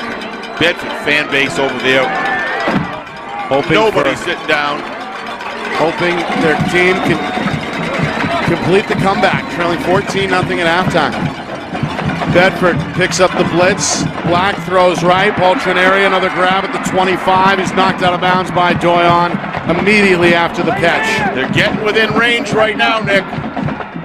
It's a 15-yard pickup through the air. And there's still over 1:06 left in this game. This is just a terrific job. Poltroneri's third catch. So, Bedford looking to dethrone the defending champs. Trying to get back into the red zone. 3 receivers, 2 to the strong side left. Spear is the back to the left of Black. Shotgun snap, takes it waist high. Steps to his left, throws over the middle, it's incomplete. Trying to find the big target over the middle, the tight end, Sheridan. He wanted a flag, not going to get it. Instead, a 2nd and 10 on the way. Yeah, it looked like pretty good coverage there, Nick, coming right through. Yeah, there was no penalty there. I mean, again, he gets bumped. He thinks he's going to get a flag. A little bit of a bump. For trying, I guess. Yep, Cam Brutus, the defensive back. But Bedford utilizing the clock again. Still a minute left. I would say, Nick, another 5 yards to 10 yards, I'd say it would be well within Colby Snow's range. It may be now. It may be right now, absolutely. Looking at a 42, maybe 43 yards. They put a target line on there. I'd put it on the 20. Okay. 2nd and 10. Black takes a low snap, steps up in the pocket, throws right, it's incomplete. Trying to find Sheridan again on that far sideline. Connor Williams in on the coverage for Londonderry. 3rd down and 10 on the way. So 3rd down, we're at what, the 25-yard line, so you're looking at 35. Oh, you're looking about a 40-yard field goal, right? About a 42, 43-yard. 43-yarder if you go back to full 7. Yep. If they don't try to cheat it up a little bit. They kick it pretty good. They got a good snap. They could go to the 15. Well, I don't think they will. I agree with you, Nick. If Colby hits it right, he probably can hit it from here. And again, we saw the wind really be nothing now. Dead. A factor in the first half. It hasn't blown very hard since halftime. 3rd and 10. Black throws over the middle. Caught! Taliaferro goes upstairs, took a shot to the lower back, and the youngster is hurt. But he does hold on at the 14-yard line, and I believe that's enough for a Bedford first down. It is, and he took one for the team, Nick, right there. What a terrific, fully outstretched catch. Hopefully he is okay. But boy, did he really took a shot. Really took a shot right there. That's his 4th catch of the afternoon. You know, when you go up in the middle of traffic like that, you're going to take it. We're going to get a good shot here on the way down. He's coming through. Yeah, he just took it right on the back of the left-hand side of the back. And big throw by Black, but a heck of a catch by Taliaferro. For those fans, he's moving his legs. So we got a timeout here on the field with 50 seconds remaining. He just took a shot, that's all. For his team, boy, I tell you, he's played a big factor in this drive, Nick. Yeah, he has. In many ways, he draws a ton of attention on his receiving, and he's up. I've got him unofficially on the afternoon. 4 catches, 50 yards. Yep. And 3 carries for 11 yards. Yep. And again, that includes an 8-yard touchdown back in the 3rd quarter. There he is, showing some toughness. Junior going to walk off under his own power and slap 5 with some of the coaches. Well, everything changed right there. I would say the game was probably on the line at 25, but now moved down inside the 14-yard line. And the clock is running. We're down to 40 seconds. 1st and 10 for Bedford at the Londonderry 14. Black to his right, steps up, throws into the end zone. Touchdown! No! Incomplete. I can't believe it. I thought he had it. He did initially. It's Sabati. Would have been his first grab of the game. The senior couldn't hang on his way to the ground. What a pass. In the back of the end zone. Black put it on him. Right on it. Yep. The hit may have jarred it loose. Sabati upset with himself. It's incomplete. Hey, I want wide here. Look at that Stay pass. Wide, not Black, wide. Yeah, it was there. Just, it's tough looking back like that. It's a tough catch in the end zone. Yep. But give Danny Black credit. He put a good one up there. Sabati just not quite able to bring it down. I thought he had it. 2nd and 10. Again, the ball at the 14. Bedford looking for their first lead of the game. And it's not going to happen on this snap as it's blown dead. We've got a timeout, I believe, from Londonderry. No, it's a delay of game against Bedford. Wow, that's just 5 yards. Nick, when you're kicking a field goal, every yard counts, especially at the high school level. 5th penalty of the day against Bedford. That's a tough one there. So the ball is going to be backed up to the 19-yard line. When you got one timeout, you can't call it. You need to save that in case there's something in the middle of the field. You can't stop it. Right. So the ball backed up to the 19. Tacks on an extra 5. So now you're looking at a 36? Yep. Still well within Colby Snow's range. But every yard goes back. It goes back. It counts. This drive began back at the Bedford 10. 32 seconds. Snap taken. Clean pocket. Black over the middle. Incomplete. Snow wanted a flag. Won't get one. Trying to find Snow over the middle at the goal line. Coleman involved on the coverage. It'll be 3rd down. At this juncture of the game, Nick, it's going to have to be something pretty blatant to make that call, and should be. But let's see here. We'll see if Colby's got a point here. I didn't really see anything there. It looked like pretty good defense there. Unless it was something before it came into our screen. Here we go. Coleman and Snow, they've been battling all afternoon. It looked like a pretty good defensive play there. 3rd down and 15. Ball at the 19. Down to 27 seconds. Fans on their feet on both sides of the field. 3rd down. Black. Plenty of time. Throws left. Caught at the 9-yard line. Taliaferro inbounds. Tick. Down inside of 20 seconds. Bedford got to hurry. Now Coach Matthews will use his final timeout to stop the clock with 17 seconds. Where was the line of scrimmage before the 19? So that's 9 it's a 10-yard gain. That's huge gain for Bedford there. 9-yard gain. You're right. 9 yard. At the 10-yard line. Huge gain. It increases the likelihood of a successful kick, and that's exactly what you're going to see right now. Isn't it interesting? Timeout called by Zach Matthews. Stops the clock at 17 seconds. And Taliaferro, gutsy, back on the field. And just who after else? being injured a moment ago. Yeah, Black that puts it doesn't on him. surprise me. Taliaferro brings it down at the 10-yard line. So Colby Snow is looking at a 27-yard field goal attempt that could win the state championship. Isn't it interesting? Comes down to Colby Snow's foot in the situation. We've only seen it once teams. today, right? Yeah. It was on an extra point back in the 3rd quarter, an extra point attempt that was blocked. Bedford, of course, went for 2. Following their 2nd touchdown earlier in this 4th quarter and didn't get it. Let's not forget when Londonderry had the ball here earlier around the midfield there. What the Bedford defense did to get the ball back for this offense. And this started back down inside the 10-yard line, Nick, this drive. Yeah, it's gone 80 yards so far.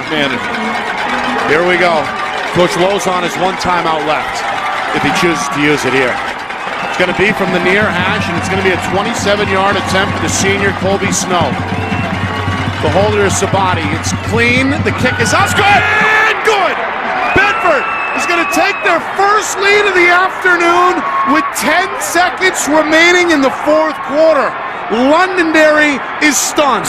And Bedford is making the bleachers They may collapse over there. They may collapse over there with the crowd. They're on fire. What a crowd that came to support these teams. And wow, what an almost finish here with 10 seconds left.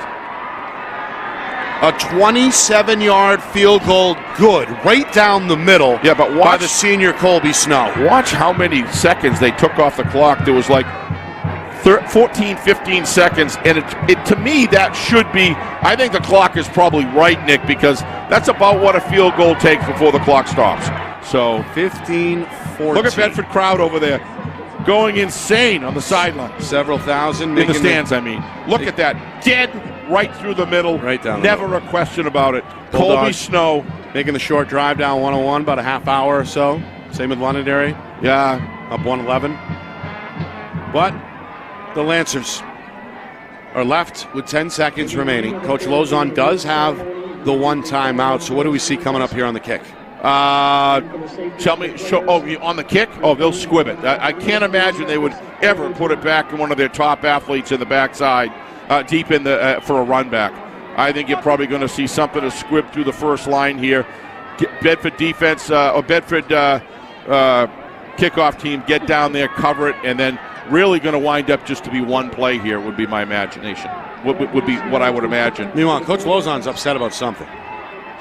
He's roaming the Londonderry sideline. He's talking to the side judge. He's pointing at the scoreboard. Yeah, and he may have a point there. I was talking about that earlier, Nick. That to me, that ball was well kicked through the uprights around 14 seconds. However, there was 17 seconds. It takes more than 3 seconds to kick a field goal. So if it is, we're only talking about a second or two here. But again, they put 13 on, so that's they got it, Steve. You're they right. got it. You're right. So 13. Well, they had added a lot of times on the sideline of they added had to argue that case. They added, to be precise, 2.7. Yeah, here's the squib. The bounce gets by Amaro. Oh wow! It's going to roll down inside the 10-yard time. line and eventually fielded by Rosario, the deep man who steps out of bounds to his right with 8 seconds to go. So that killed 5 seconds. Yeah. Some of the Londonderry coaches upstairs, you could hear yelling some inappropriate things in frustration. Nick, the energy and the fight that's been expended on both of these teams, staffs, communities has been unbelievable. But you cannot take away this Bedford defense is for real. And you got to give Coach Matthews, Danny Black, and the offensive crew just a masterful job inside the 10-yard line, Nick, moving the ball down the field. Incredible job here. 8 seconds to go. Londonderry one timeout, 1st and 10 from their own 8-yard line. Heenan looking, throwing, far side, and it's intercepted. Sawton's going to pick it off at the 20-yard line, and that is going to seal the deal for Coach Bedford with 1.4 remaining. Nuts on the sidelines. He has all the reason to do that. Both of these teams, as Londonderry looks like they're going to file out here. A lot of this game is essentially in the books. It's an exodus now for the Lancer fans on the as they field. head out. Bedford going to get the job done and are state champions here in 2022. They forced the 4th Londonderry giveaway today. Coach Donahue down here next to us looking for the replay. We got defensive coordinator Sean Donahue in jubilation here in the books. Well, we're in the booth. Don't tell him, but we've been singing remaining. his praises throughout the game. What a masterful job. Meanwhile, still 1 snap to go here. Bedford trying to run out the remaining 1.4 here, and we'll do it as Danny Black takes a knee, and that is it. Your 2022 NHIAA Division I football champions are the Bedford Bulldogs as they come from behind. Put up 15 unanswered points in the second half. They take their first lead of the ball game with 10 seconds remaining. The game-winning kick comes off the right foot of senior Colby Snow. It comes from 27 yards out, and Bedford is going to shut out Londonderry for 3 quarters this afternoon. Came in riding a 3-game shutout period, and that defense at the forefront.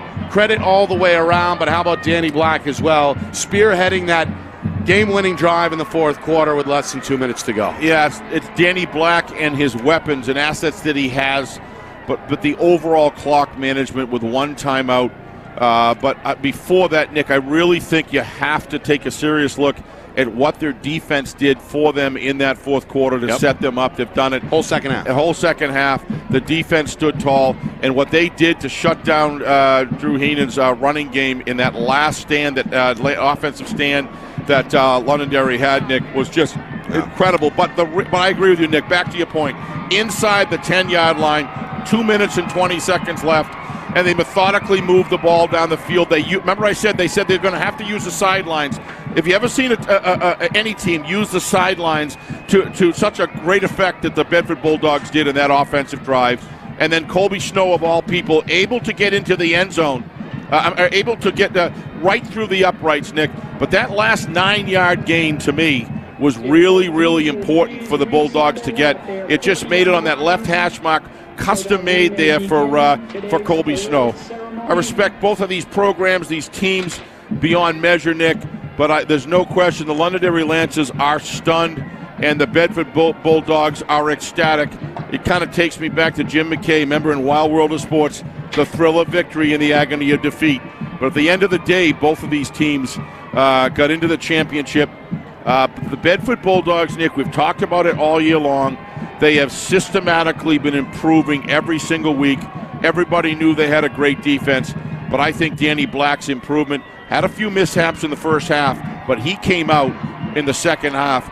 The Danny Black that we've been seeing over the year continue to develop, and he came through. He did nothing to hurt his football team in that last drive. He did everything to help them. Made great decisions. So, congratulations to the Bedford Bulldogs and the Londonderry Lancers for 2 absolutely terrific seasons. I feel for the Londonderry Lancers as I look out there. Yeah. They fought hard. They were the expected favorites, but that's why they play the game. And I'll tell you, a 10 seed coming back at the end of the season to come out victorious against a giant of a football team. How about the Bedford Bulldogs in 2022? It's their 3rd Division I championship. They captured 2 under head coach Derek Stank in 2016 and 2018. And they get it done 4 years later under head coach Zach Matthews by a final score of 15-14. It's Londonderry's first in-state loss in over a year, as the Lancers are going to wind up as the runner-up despite an 8-1 regular season and a 2-1 postseason. There he is. Zach Matthews has earned his spot at this point at the table. A championship ring on the way, and what a job.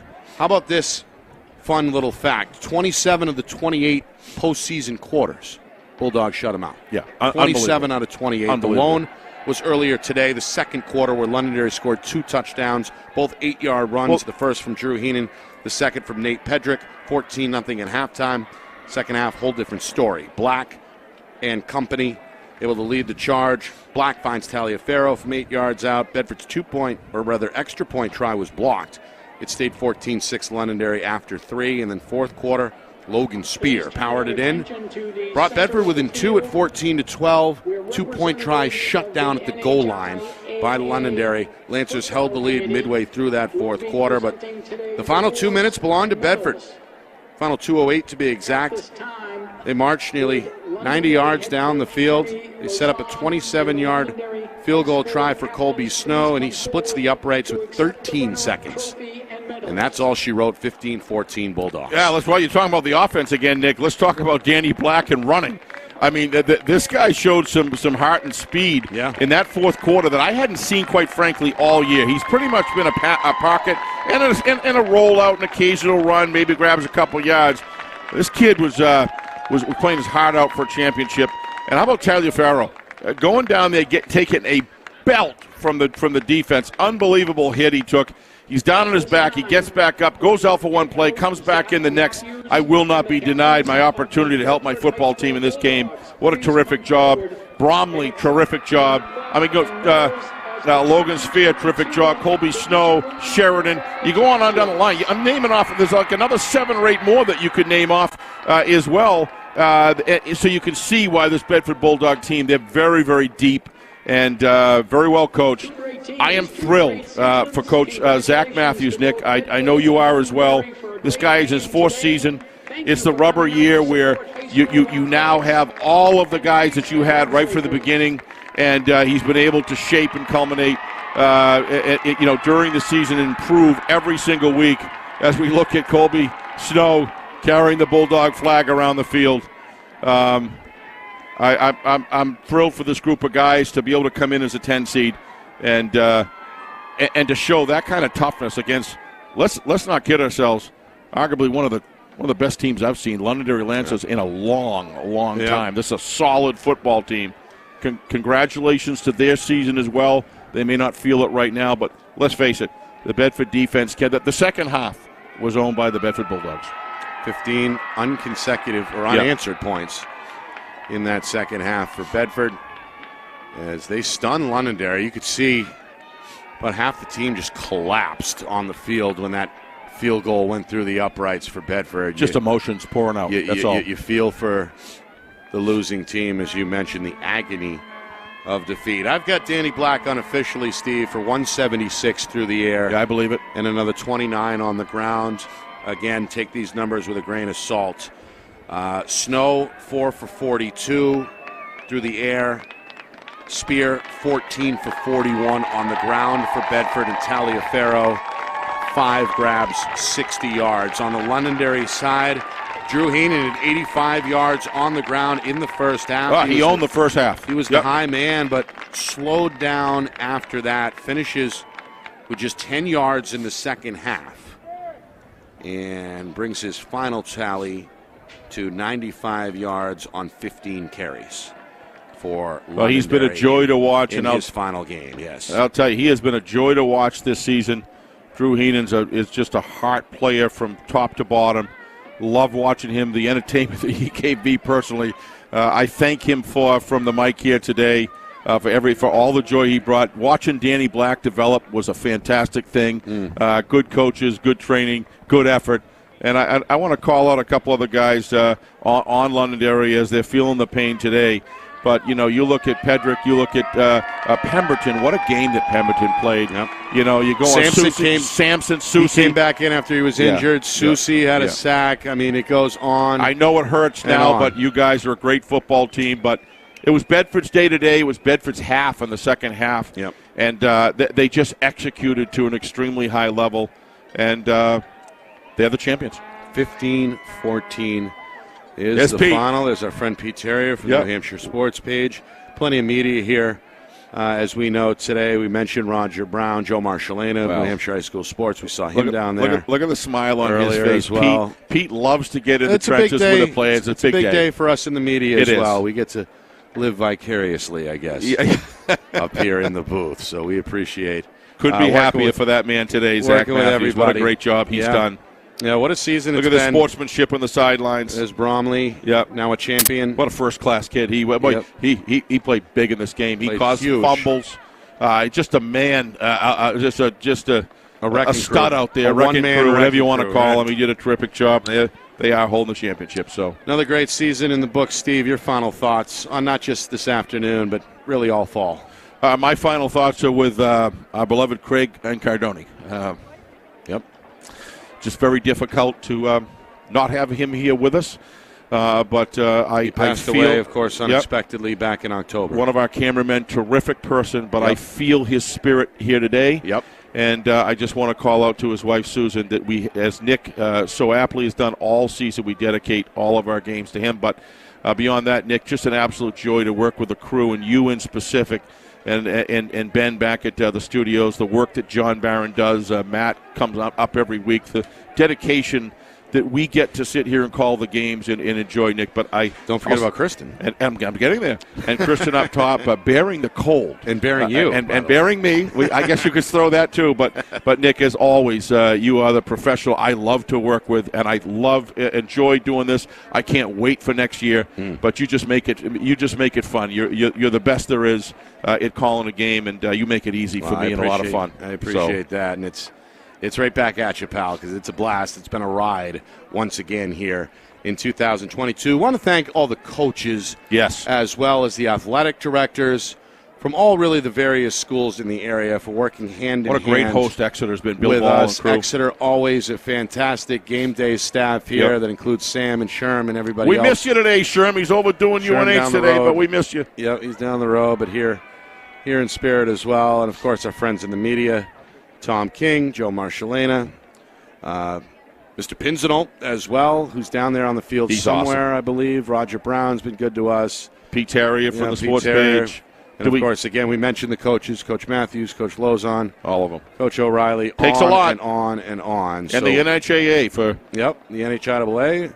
Of course, Mr. Collins, the president. Given an opportunity for 10 seed to come back. Yeah. Boy, I'll tell you. I'd say that new format proved its worth. Certainly has so far. As a 10 seed takes the title by a final of 15-14. I want to thank again Coach Ball, our friends over at BCTV as well. Good to chat with them. Bill Jennings and crew. Great media in the state. Before the game. So, yeah, a successful effort all around this afternoon. And, of course, our friends at the NFHS Network, Steve, who I know you particularly work hand in hand with Jared. Another great job getting this off the ground. Don Boyle. Sponsors as well, affiliated with the NFHS Network, and, of course, our sponsors at Friday Night Lights New Hampshire, including Beals Insurance, New Hampshire iPhone Repair, the New Hampshire Tomahawks, MG Sports Fundraising, and Ghost Energy.